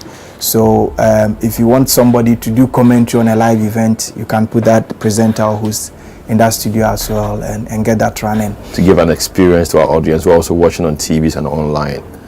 Work with an Exo technology system, which makes your video mixing with Panasonic cameras, like a lot of other stuff in terms of content you need to get also for your live broadcasts. I prefer the GHOne van to a lot of other vans I've used, or even doing my own setup on a tabletop setup, because on a production you see a number of people in the van, and so if you have a very small van, it means that it's going to be choked, and that will affect the creativity as well. The price has been discounted as well to accommodate varied budgets, and so no matter the budget you have, I understand you can have the truck and do business with it. It looks huge but very affordable. Cost is really affordable. My experience with it, EMI Awards last year, super excellent. Try it, call them, and I'm going to give you the best of price. Really affordable.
Welcome back to the show. Still watching GH Today here on GH1 television.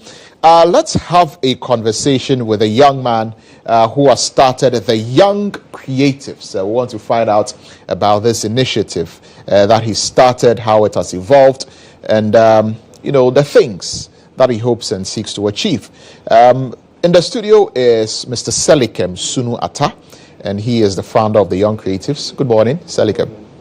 Welcome. How are you doing? Thank you so much. Yeah, happy to have you here in the studio. Thank you. I'm happy to be here. Thank you for having me. Yes, so you started the Young Creatives. Tell us about it. What is it about? Okay, so first of all, my name is Selikem Sunu Atta.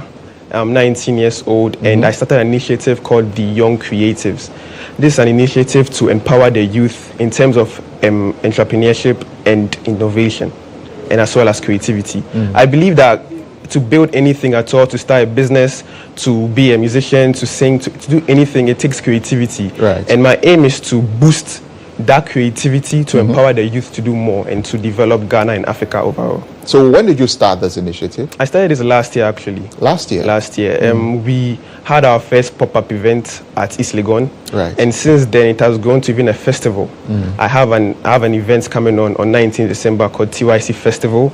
It's going to feature around 50 entrepreneurs and creatives just to showcase what they've built and what they've been into. It's sort of to empower the youth to just continue more and to motivate the youth to also continue more and more and more and more. So let's get into the festival, proper. Yes. What does it entail? What happens at the festival? So this festival is based on vendorship. Right. If you are young, if you're a youth and you're innovative and you want to sell or showcase your products at the festival, just come and contact me. We'll make it happen. We want to just showcase what the youth is building, what the youth is up to, the creativity they put into whatever they want to build, and and to also boost innovation at the same time. So that's just my aim, to do this. Right. And overall, I believe that is really going to benefit Africa. It's going to benefit Africa in terms of tourism. When we build more, and when we're being more innovative and we build more, it tends to attract the diaspora. It tends to attract foreigners to come, which should then boost tourism and boost the image of Ghana overall and even Africa. So when you talk about creatives, what kind of creatives are you looking at? Are you looking at arts, music? What are and if there is anyone who even wants to be a part of this festival, what are they coming with? Exactly. I define creativity as anything that you use to just build anything. When you can just build anything using innovation and entrepreneurship.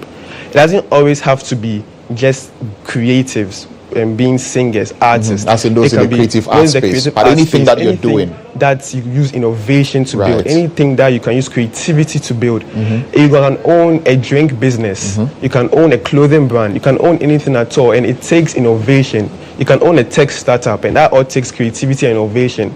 So my aim is just to boost that creativity in the youth, boost the creativity in the youth, so that all these things will just increase more. Startups will increase more, tech startups will increase more, brands will increase more, and youth-based businesses will just increase overall. And that is my aim. So you aim to, use this festival to really put Ghana and Africa on the map. Exactly. So what is the vision? Because you've consistently mentioned Ghana and Africa, making us a tourist, destination, attracting people from the diaspora to come in and all of that. So, long term, what is the vision? All right. So basically, I started TYC, the Young Creatives TYC, as just a one-time pop-up. It just featured around 10 brands come to sell at this small space, and now it has grown to the size it is now. My aim is just for it to grow more and grow more and grow more, and to hold these events at such large quantities and at different countries, different African countries. So when I get to Nigeria, do this event in a bigger scale to attract youth entrepreneurship in Nigeria. I do the same thing in Kenya. I do the same thing in different African countries, and overall, it is all going to build entrepreneurship in Ghana, in Africa. And also, I aim to help or manage youth-based brands and businesses too.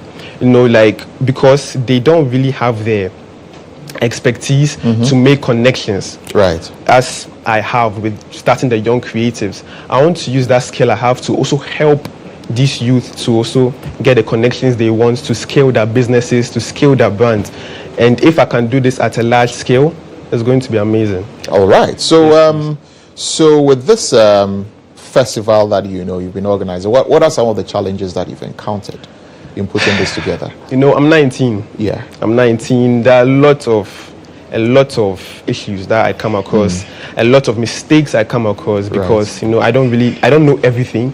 So in terms of sponsorship and money, these events really take a lot of money. Yeah. So in search of, and we just started this last year.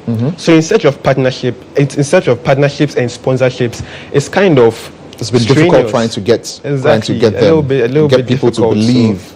In a young man like yourself. Exactly. And also my age, people think they can easily come over me or just lie to me, or like some tricks, some scams. But you don't have to allow them. You don't have to allow them at all. This is my fifth event actually.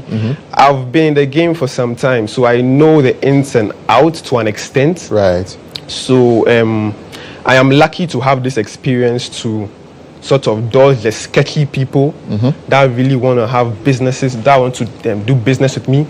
But still, just some little trips on the way, and but you're still grinding, of course, and try to make it happen, of course. So when is the next Young Creative Festival coming up? 19th December actually. 19th of this month. At Telandi Tea Garden, Alaboni. Okay. And if anyone wanted to be a part of it, any vendor wanted to be a part of it, the young startups, people who are doing their businesses, want to showcase their products and their innovations.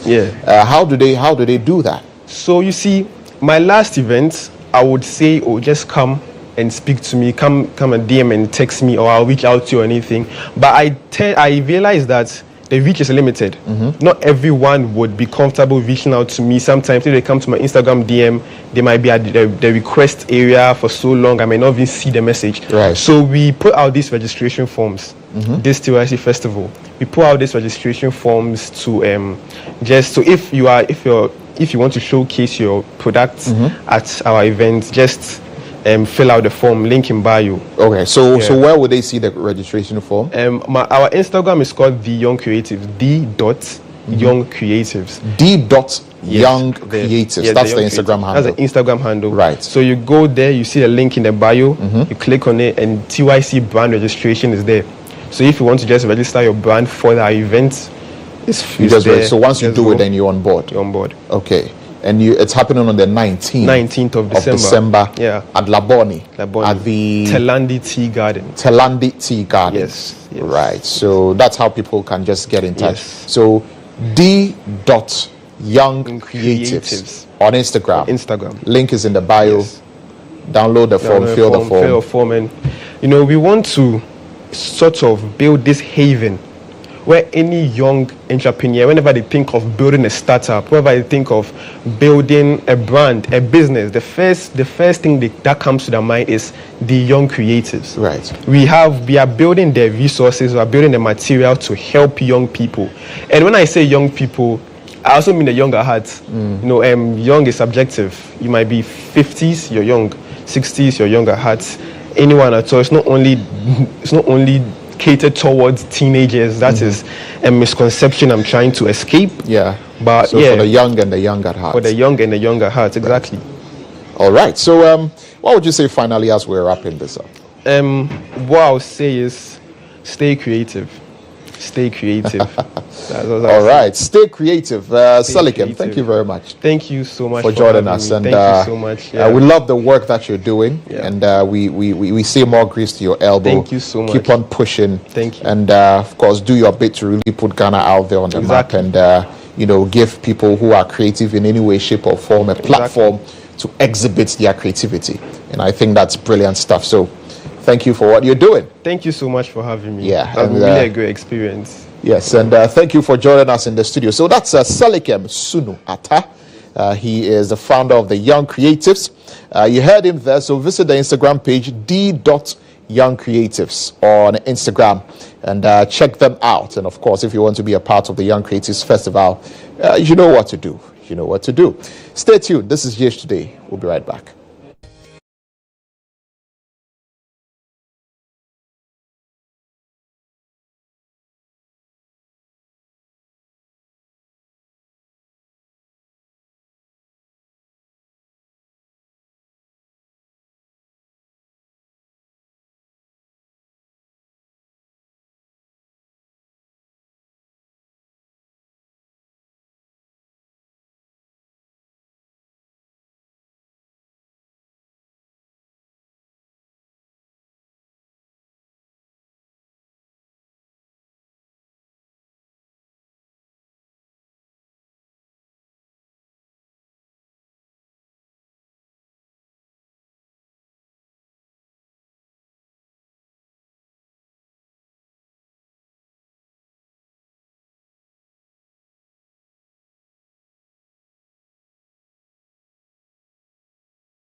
Welcome back to the show. You're still watching GH Today here on GHOne television. We have another conversation coming up, and this time around we're speaking to one of the stalwarts of the New Patriotic Party, Nana Akomia, on Hard Talk.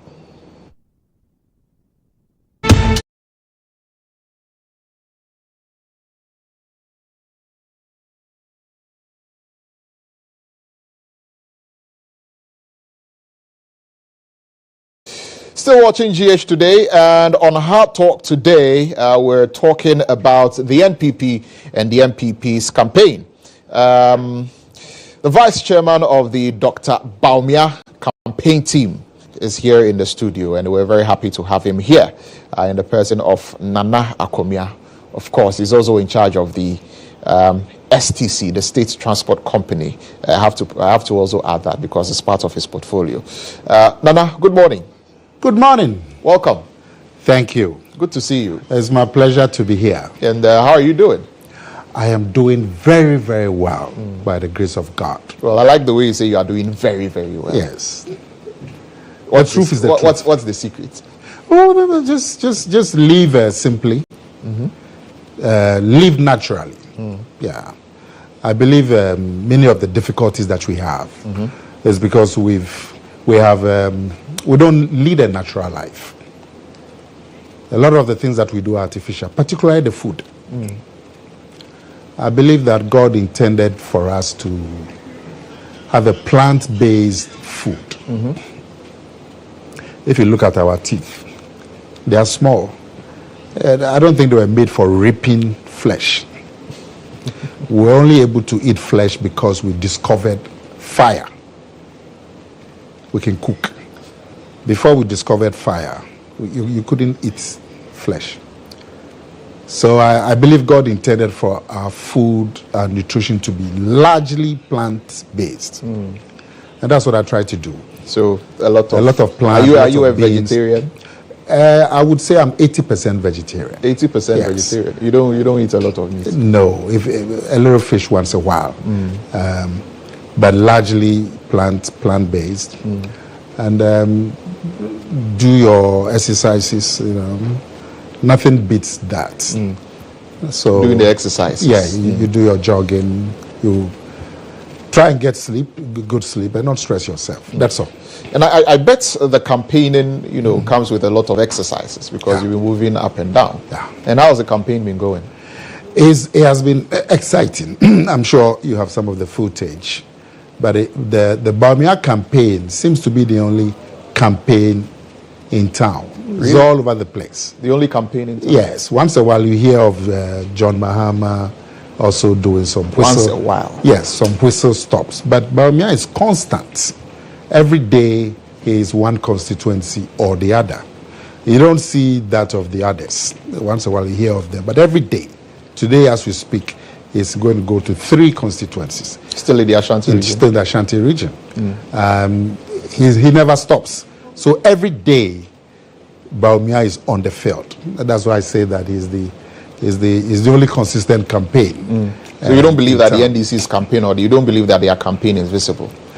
People in the NDC will beg to differ. They would say they are also on the ground. You would admit, a lot of work. If I ask you today yes, where John Mahama is, will you be able to tell me?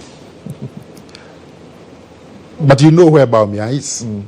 Yes. I mean, it was announced where he was going to. So anywhere the campaign, it is announced because anywhere the flag bearers are going, they announced. It is announced because he's going there. We know exactly where they are. It is announced for you to hear because he's going there. Yeah. If it's not going there, it will not be announced. So the fact that you don't hear of the other announcements shows you that it's not as vigorous as the Bawumia's campaign. So it's going very, very well. Yeah, but we are hearing, John Mahama on campaign platforms, taking, swipes and jabs, certain questions. I mean, he's been busy. He's been campaigning. Very recently, even in the Ashanti region, John Mahama, met with the clergy. Had a breakfast meeting with the clergy and all of that. In the I think it was at the Great Hall of the KNUST or so. No, I'm not saying he's also been. I haven't said he is not campaigning. Of course, everybody is campaigning. Yeah. But if you want where the campaign is consistent on a daily basis, it's Bawumia. So you know, say, if I ask you today where John Mahama is, you can. Well, last I heard, he was in the Ashanti region. Last you heard, where is he today? Well, but today I'm sure today I can't share, I but can the tell last you. I heard, he was in the Ashanti region. Anyway, so everybody is campaigning, but ours is going very, very well.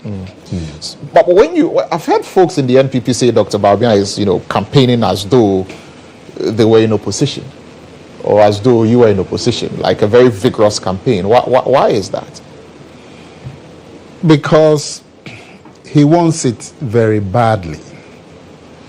He believes that what he has in store is good for the country. And when you want something badly, you believe that your intentions are good and positive and will benefit the country, you chase it vigorously. That's why I'm sure people are saying that he's campaigning so hard. But that's a testimony to the fact that his campaign is the biggest campaign in town. Yeah. It's because he wants it badly, because he knows that what he has for the country must happen. I mean, so what would you say to someone who says perhaps it's because this government has not performed very well? That's why the extra mile needs to be put forward for the MPP to retain power. Well, if anybody says that, you'd have to really get in there. No, if anybody says that, I don't have a problem with that viewpoint. I mean, viewpoints are viewpoints. I agree that the current economic situation doesn't make the government very popular. We all know that. We could talk about the reasons for the current economic situation all over the world. We can talk about it. But the fact is that to the average voter, the fact that there are some difficulties, they would take it up on the government. You may have your good excuses. You can talk about COVID and all the difficulties it's brought into this country, in the whole world. You can talk about the effect of the Ukraine-Russia war. You can talk about it all you want. But to the average voter, the fact that there are difficulties is going to blame the government. So if somebody says that it is because of that Bawumia is so hard on the campaign, I don't have a problem with that viewpoint. It can easily be true. So, but the point of the matter is that he is very hard on the campaign ground, and that can be testified to by everybody. And I want us to really get into the campaign, but the U.S. presidential elections just ended not too long ago. Donald Trump has been elected. He's president-elect. The second coming of Donald Trump after losing, the last election. And people are drawing some parallels, between the U.S. election and the Ghana election. Do you think that it has any bearing, on Ghana's election? No, I do not believe it has any bearing. I mean, how can any election have a bearing on another election? Because, you see, this year alone, there have been many elections in many countries. I lie? Even in Africa, there have been elections all over the place. So why are we not relating to those elections, which are in Africa and closer to us? In America, what is the link between Ghana and America? These are two different countries, two different economies, two different people.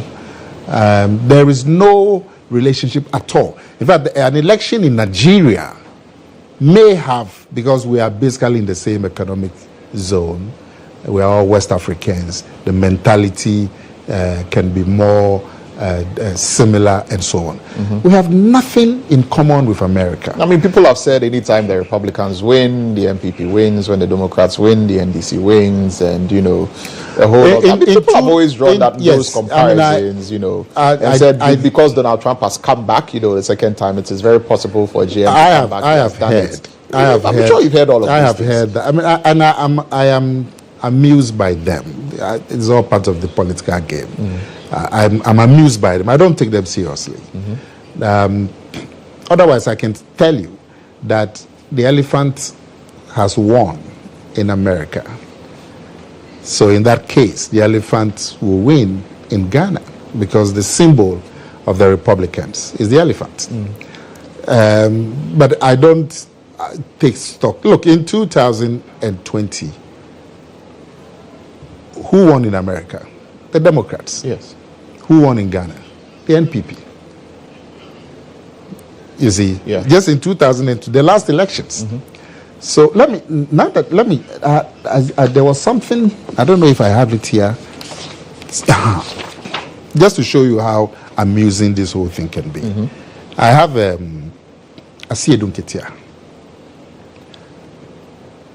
In 2020, November, when Trump lost the elections and the Democrats won, Joe Biden.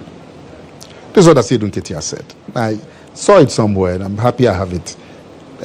This is about the election that took place in the USA. And the information reaching us indicate that Joe Biden has won the election as the 46th president. According to the General Secretary of the NDC, Mr. Asiedun Ketia, a.k.a. General Mosquito, has spoken concerning the sweet victory for the NDC to win the 2020 election due to Joe Biden's victory as president. This victory by Joe Biden is a great sign for the NDC flag bearer, John Mahama, former president, who will surely win the elections for 2020. When the General Secretary was speaking, he emphasized that since 1992, anytime America has an election, at the end of the election, if the victory is on the side of the Democrat, then it will always be a victory for the NDC. This is a beautiful sign, and the NDC is very delighted since Joe Biden has won.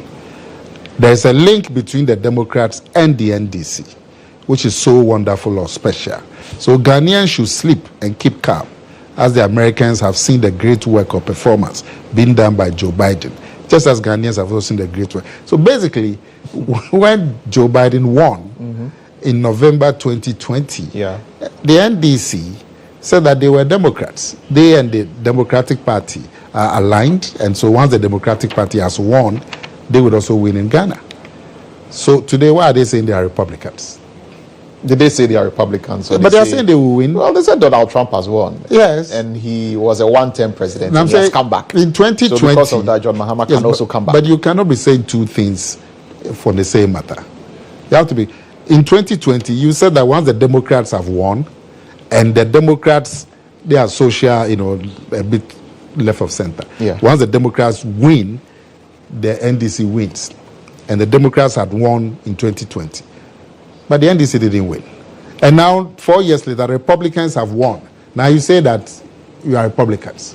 So which is which? That's why I say that I get amused by them. All right. But people can go on their own. All right. Let's but move at on. the end of the day, there's no relationship between the Ghanaian electorate, the makeup of the Ghanaian electorate, the issues that, they're so different from the American issues. All right, let's move a bit away from that, and let me get a reaction from you on this very latest Supreme Court ruling. You know that Parliament has been characterized by what a lot of people will say is chaos, because there are some 4 seats that were declared vacant. You've been in Parliament before. You know how it works. The seats were declared vacant. The majority leader went to court. There was a lot of back and forth, a lot of, recalling parliaments being adjourned, the Speaker's press conference and all of that. Finally, the Supreme Court seemingly has brought some finality to the matter in a 5-2 majority decision. What's your reaction to that? Well, the controversy was totally needless, and when you look at the actors, these are people who we all look up to, that they are the leading lights in society. And so they should know better what the law is. So it's disappointing when you look at the caliber of the people who plunged us into this controversy. And when I say caliber, you are talking of members of parliament, you are talking of the Speaker of Parliament, getting the country involved in this totally needless controversy. We all know, you don't have to go to law school, we all know that when there is controversy or different misunderstanding about any provision in the Constitution, we have in our constitutional setup a body that pronounces, isn't it? We all know, we don't have to go to law school to know that when it comes to interpretation of the Constitution, that work is reserved for the Supreme Court. There was a matter of the Speaker declaring a vacancy. People said, we disagree with the Speaker's interpretation of the Constitution. If you disagree, where do you go? The Supreme Court. The Supreme Court said, stay any decision because the matter is before us. What is easier and clearer than this? So you stay your decision. The decision that the 4 seats are vacant. You hold it.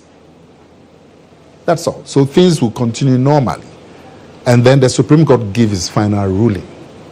If the Supreme Court's ruling is that, yes, those 4 seats are vacant, the changes are made. Everybody goes along, the changes are made. If the Supreme Court says, no, those 4 seats are not vacant, the status quo remained.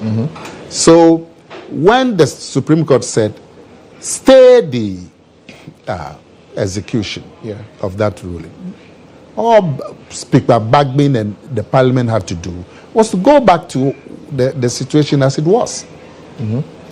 What was the difficulty? Well, I mean, he went to Parliament, and the NPP side didn't show up in Parliament at the last, adjournment. Because the reason he gave is that the NPP was not there. The NPP side, their seats had been occupied by the NDC people. Their name tags. When I came into this studio, if this seat was occupied, how was I going to sit to talk to you? The other side was empty, and if they really wanted to do government business, it wouldn't have mattered because the Speaker had already acknowledged that there's a Supreme Court directive that it should stay the decision, and so they could have still done business. Which is easier, for everybody to sit in their seats, or people going to sit in other people's seats, and then the other people whose seats have been occupied now must go and look for seats. Which is easier? The easier thing is for everybody to go and sit where your name tag is. Why would you go and sit in other people's seats with their name tags? And they said now they should go and find some other places to sit. So they will end up sitting in places with other people's name tags. Why? Are we in class 2 or class 1? That's what I'm saying. That controversy was totally needless. Totally needless. So what are your expectations now that the Supreme Court has? Well, I must congratulate the Supreme Court for ruling quickly on the matter. And I expect that the judgment is now the law and it will be obeyed, and Parliament will go back and do its work. What do you say to those who say the Supreme Court is being biased or being an appendage of the government, and this was expected, and they are very predictable, and they now juxtapose it to a recent Mo Ibrahim report which says that confidence in the judiciary in Ghana has reduced significantly? Confidence in the judiciary has always been low. I mean, you remember the Anas expose. What year was it? Confidence in the judiciary has always been low because people don't feel that justice is available to them. Ordinary people don't feel because of the court processes, where a simple case can take 2 years. That's why people don't have confidence in the judiciary. So we should work at it and have a process where justice can be delivered more quickly, because justice delayed is justice denied. And so because of this, people who don't have confidence in the judiciary. But you see, recently the courts gave a judgment in the matter of the minority leader. Yes, Court of Appeal. It was accepted, isn't it? The same courts. So when the court gives a judgment that you don't like, you say the court is biased. But when they give a judgment that you like, You hailed the court. Now, where did this whole business start? After the petition in 2021, when John Mahama gave a nickname to the Supreme Court. He said something. Unanimous Football Club. Unanimous FC. Unanimous FC. And what was the problem? The petition. The 2021 Supreme Court judgment on John Mahama's petition, isn't it? After that judgment, he called them Unanimous FC. But you and I know that case, the petition, Asedun Ketia himself has told us that they didn't have any evidence. That they rather went to the courts to go and look for evidence in the courtroom. A whole political party, Asedun Ketia, John Mahama, all of them, they could not collate results. And to appease their supporters for this terrible negligence, they went to the court. You go to the court without evidence. Chief, how is the court supposed to rule? I mean, as you sit here, I'm sure you have staff who work with you. If one staff comes to you with a complaint that the other staff has done ABC, and you ask them, where is the evidence? They say, I don't have any evidence. How are you supposed to judge? So it was unnecessary for the court to be described as you went to court. Unanimous. You went to court. They ask you in open court, where is your evidence? You said, I haven't brought any evidence. Really? And they say, so how do you, what are we supposed to judge the matter? Well, they wanted to cross-examine the EC chairperson. That's your evidence. But the courts didn't allow them to. No, but perhaps that if they had cross-examined the EC chairperson, it would have afforded them the chance to really bring out a lot of the discrepancies that they believe characterize the elections. But okay, even if discrepancies, present the discrepancies.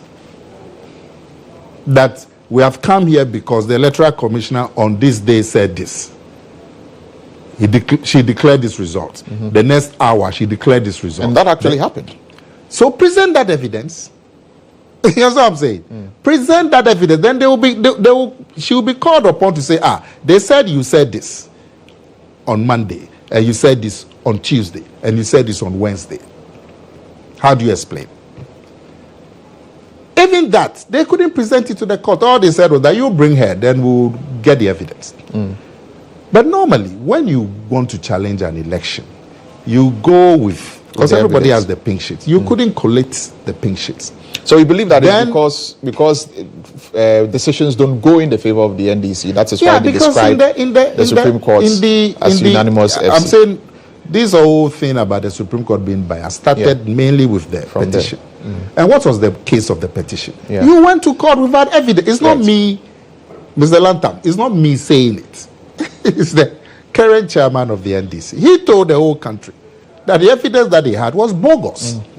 Right. He told the whole country. Okay. So in all of this, what would you say you get a court ruling in the case of the minority leader. That one, the court is not biased. So what do you say to those who say in all of this, the MPP is being very hypocritical because when it suited you, you didn't see any need to go to court. When Andrea Siame's seat was declared vacant, before the 7th Parliament ended.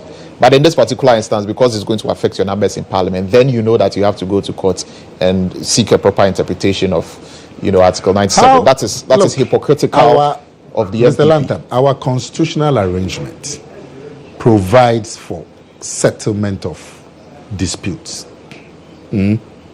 Provides for a settlement of disputes. What it says is that when there are misunderstandings and disputes, go to the Supreme Court. If in Isiama's case, he didn't see the reason to go to court. Because in Isiama's time, there were members of the NDC who opposed what the speaker at that time had ruled and were urging Isiama to go to court. You know it. There are people like, people in the NDC who were urging Esiama to go to court to challenge Speaker Okwe's ruling. Esiama decided it's close to the elections. I know I'm going to get my seat back. So he didn't go to court. Okay. But it doesn't foreclose anybody else who believes that the interpretation is wrong from going to court.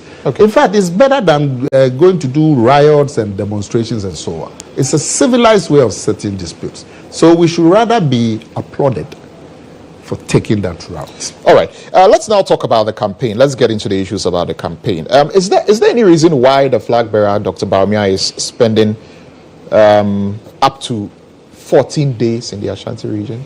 Is there any specific reason why? The Ashanti region is the biggest stronghold of the NPP. And if we can maximize our votes in the Ashanti region, if we can get upwards of 75% of the votes in Ashanti region, we've won the elections. So it's very understandable that anybody who wants to win on the NPP ticket will pay a lot of attention to turn out the vote in their stronghold. I mean, if all is well, because some say, well, all is not necessarily well in the Ashanti region. That is why extra effort needs to be put in, in the Ashanti region. Because if it's your stronghold, you shouldn't worry too much about it's your stronghold. Doing a lot of work there. It's your stronghold. But it's like saying the NDC should not campaign in the Volta region.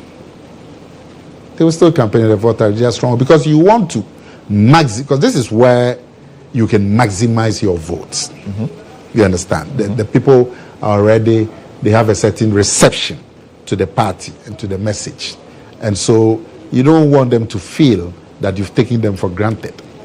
So that is where you should even campaign more, because that is where you can harvest a lot of votes.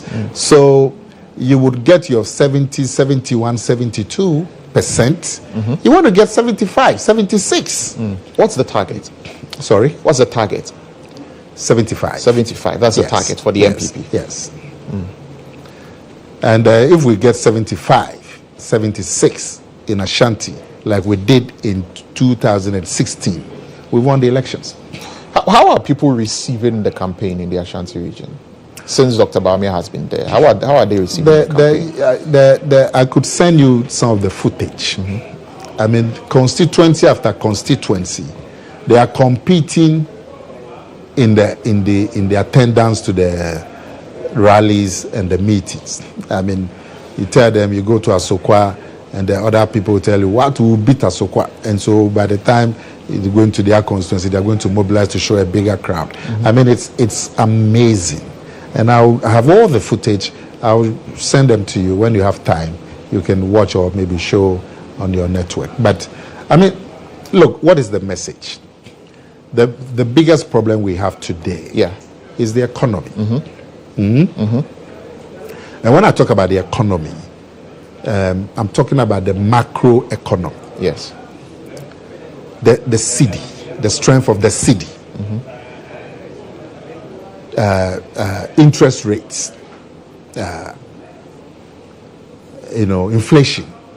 These are the things that affect your business, and they affect my business. They affect every business. Because the economy, really, the store of value is the dollar. So anytime the price of the dollar goes up, costs go up across the economy, isn't it? This is the bigger interest rates go up and all of that. The macro economy. What is the message of the NDC? They have no message. But what's the message of the NPP with regard to the macroeconomy? Because they say you are in government. Give me Dr. Bawumia is head of economic management team. The macroeconomy is not looking very good. People are complaining about economic hardship. So the focus should be there. Yes. So what is the solution from the NPP as far as the economy is concerned? You would agree. Every Ghanaian would agree that in the first 3 years, 2017 to 2019, the macro economy was one of the best we've had in the Fourth Republic. Indeed, in the world, the Ghanaian growth rates between 2017 and 2019 were some of the best in the whole world. I mean, people say it was projected. I mean, it was already projected. The economy was already projected to grow. The NDC had taken us into an IMF program, and so it was, the remnants and the effects of the IMF program that you even extended that contributed to all of that. So the NDC is saying that even when they were in government, yes, they couldn't achieve those growth rates. Oh, they went to the IMF. But when they left government, they went to the IMF 2 years before they left power. Yeah. 2 years. And you came and extended it. I'm saying they went to the IMF in 2015. 2 full years before they left power. Yeah. Now, they are saying that when they were in office, they couldn't achieve those growth rates. But when they left office, then they were now achieving. I mean, because they went to the IMF. But you see, and the IMF programs projected that growth, and so you shouldn't take all the credit for those figures you saw when you came in 2017. We should give it to the IMF. Is that what the NDC? You should give it to them. Yes. The NDC should be humble, because they are John Mahama is the only president who was not given a second term in the whole Fourth Republic. And the Ghanaian electorate are not fools. So if you are the only president, they didn't give you a second term, that says a lot about your performance. And you had the longest first year term, 4.5 years. So you had the longest time to show what you can do. 4.5 years. No first term president got 4.5 years. Everybody got 4 years. So you had the longest time, and you were the only one who was rejected.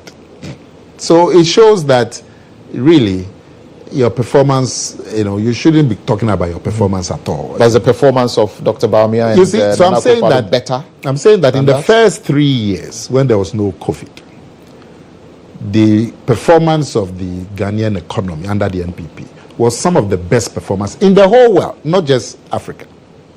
Growth rates of 8%, 6.2, 6.5. They were some of the best in the whole world. 2020, 2021, 2022, COVID came. Everybody suffered, including Ghana. But as we speak, we are coming back. The measures that have been put into place, they are bearing fruits.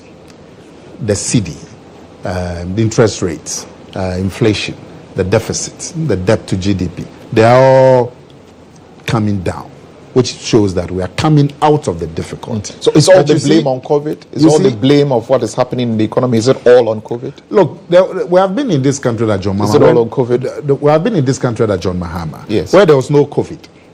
There was no international war. And yet we still went to the IMF in 2015. So we should not scoff at the effects of COVID.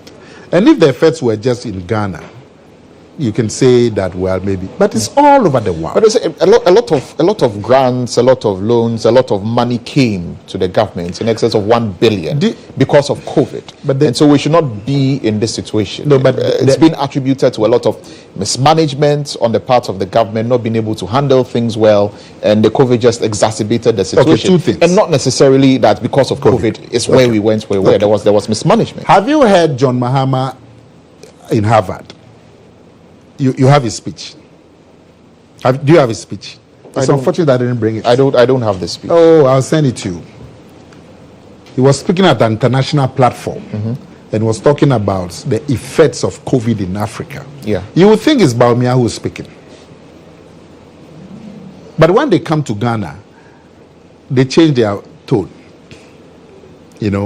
But I've told you that we agree there are difficulties. What is the Ghanaian electorate looking for? They are looking for a way out of the difficulty. Yeah. That's what they are looking for. Does Dr. Bawumia provide a way out? Between the two of them, I'm saying this is the NDC manifesto. This is what they say on the macroeconomy. They said, resetting the economy. Yes. This is it. They said that in the first 120 days, we will hold a national economic dialogue to draw up a 4-year fiscal consolidation program. What they are saying to you is that when you vote for them, they are now going to hold a national conference to draw up an economic recovery program. This is what they are saying. It's not me saying it. Is there anything wrong with that? So all hands on deck. It means they don't know what to do. What will Bawumia do? Bawumia is saying the city, this thing that the NDC said they are now going to hold a dialogue. Yes. In 120 days. Bawumia is saying this fiscal consolidation that the NDC has written. It says we'll cut down government expenditure because you want to get is the fiscal imbalance, what they call the deficit. The NDC has promised same. No, they said they are not going to hold. That's one of the things. But you go into their manifesto. But Bawumia is saying, one, I'll cut 3% of government expenditure, which will be about 30 billion cedis of government expenditure. A lot of the things that government do that are commercially viable, we have to give it to the private sector. So, trunk roads that have heavy vehicular traffic, that can be towed profitably. Put in place a PPP concession arrangement so private sector can take it. If you put in place the correct PPP arrangement, the correct concession arrangement, private sector people can take up Accra to Kumasi and give you a 6-lane and toll it, whether it's 50 cities, whether it's 100 cities. You know, we'll show you a program to recover their money in 5 years or 10 years. This is given the number of vehicles and so. I mean, you put in place the PPP program. Look, University of Ghana and many of the public universities, they are now able to quadruple their intake because they put in place a PPP that allowed private people to provide accommodation. So now if you went to Legon, the premier university, the private accommodation facilities are bigger than the public ones. When I was at Legon, where it was just Ikwafu Hall, Legon Hall, Commonwealth, Volta, and so on, the population was about 6,000, 7,000. Today it's about 40,000. Why? Because they put in place a PPP that allowed private people to put in. We can do the same for the roads that are commercially viable. And that's what they do. In America, you travel every 50 kilometers, there's a toll. That's what they used to get private people to invest. But Bawumia says that's what I'm going to do. So that's on the spending side. Yes. I'm also going to raise the revenue. I'm not now going to hold a conference. This is my plan. There's those of people like you and me who pay direct taxes. We are just about 4 million because we are in formal employment and can be identified. The Ghana card, 17 million Ghanaians have the Ghana card. It allows us to identify the 13 or so million people who do not pay direct taxes. So the combination of the Ghana card, the GPS address, and the Momo interoperability. Now, 17 million people have addresses, they have a digital identity, and they have bank accounts through the Momo. Yeah. It allows you now to identify them and put in place a simple tax system for them. Maybe 50 cedis a month. So out of these 14 million people who are not in the direct tax bracket, if you take 3 million to be students, people who are 18 but still at secondary school or university, you are going to look at another 9 to 10 million who are doing all kinds of work in the informal sector, but who do not fall into the direct tax bracket. But with the identity provided by the Ghana card and the GPS and the bank accounts provided by interoperability, you can identify all these plumbers, masons, electricians, you know, who come and work and get some money to come into the bracket.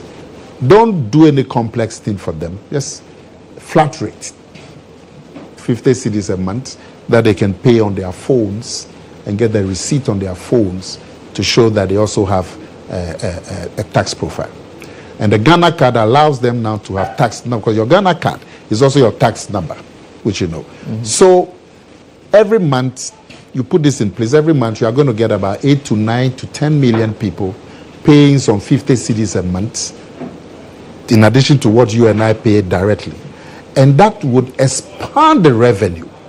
You see, this is practical measure that you can take to a stakeholders conference and get a buy-in and start implementing. These people, they don't have anything. They say we are now going to hold a meeting over 120 days. All right, to decide what to do. Right, and on that, this is the message. This is the message that Bawumia is taking to the people. Okay, a few questions on that, and I'll come to you on that, but we'll have to quickly do a commercial break and come back and continue. And I'm being told that we have to do a few birthday wishes, but let me remind you that you're still watching GH Today, and this is a conversation that we're having with Nana Akomia, who we are very happy to have here in the studio. But a few birthday wishes before the break. This one says, happy glory of birthday to my talented son, Derek. May change come your way. May God listen to your heart and grant your heart's desires. May he grant you wisdom. May he protect you. In the name of Jesus. Have a blessed birthday. This is from Diamond, and that's the message to you.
Of the way because of the time, but reminding you that we're still engaging in our conversation here on GH Today on GHOne television, and in the studio with me this morning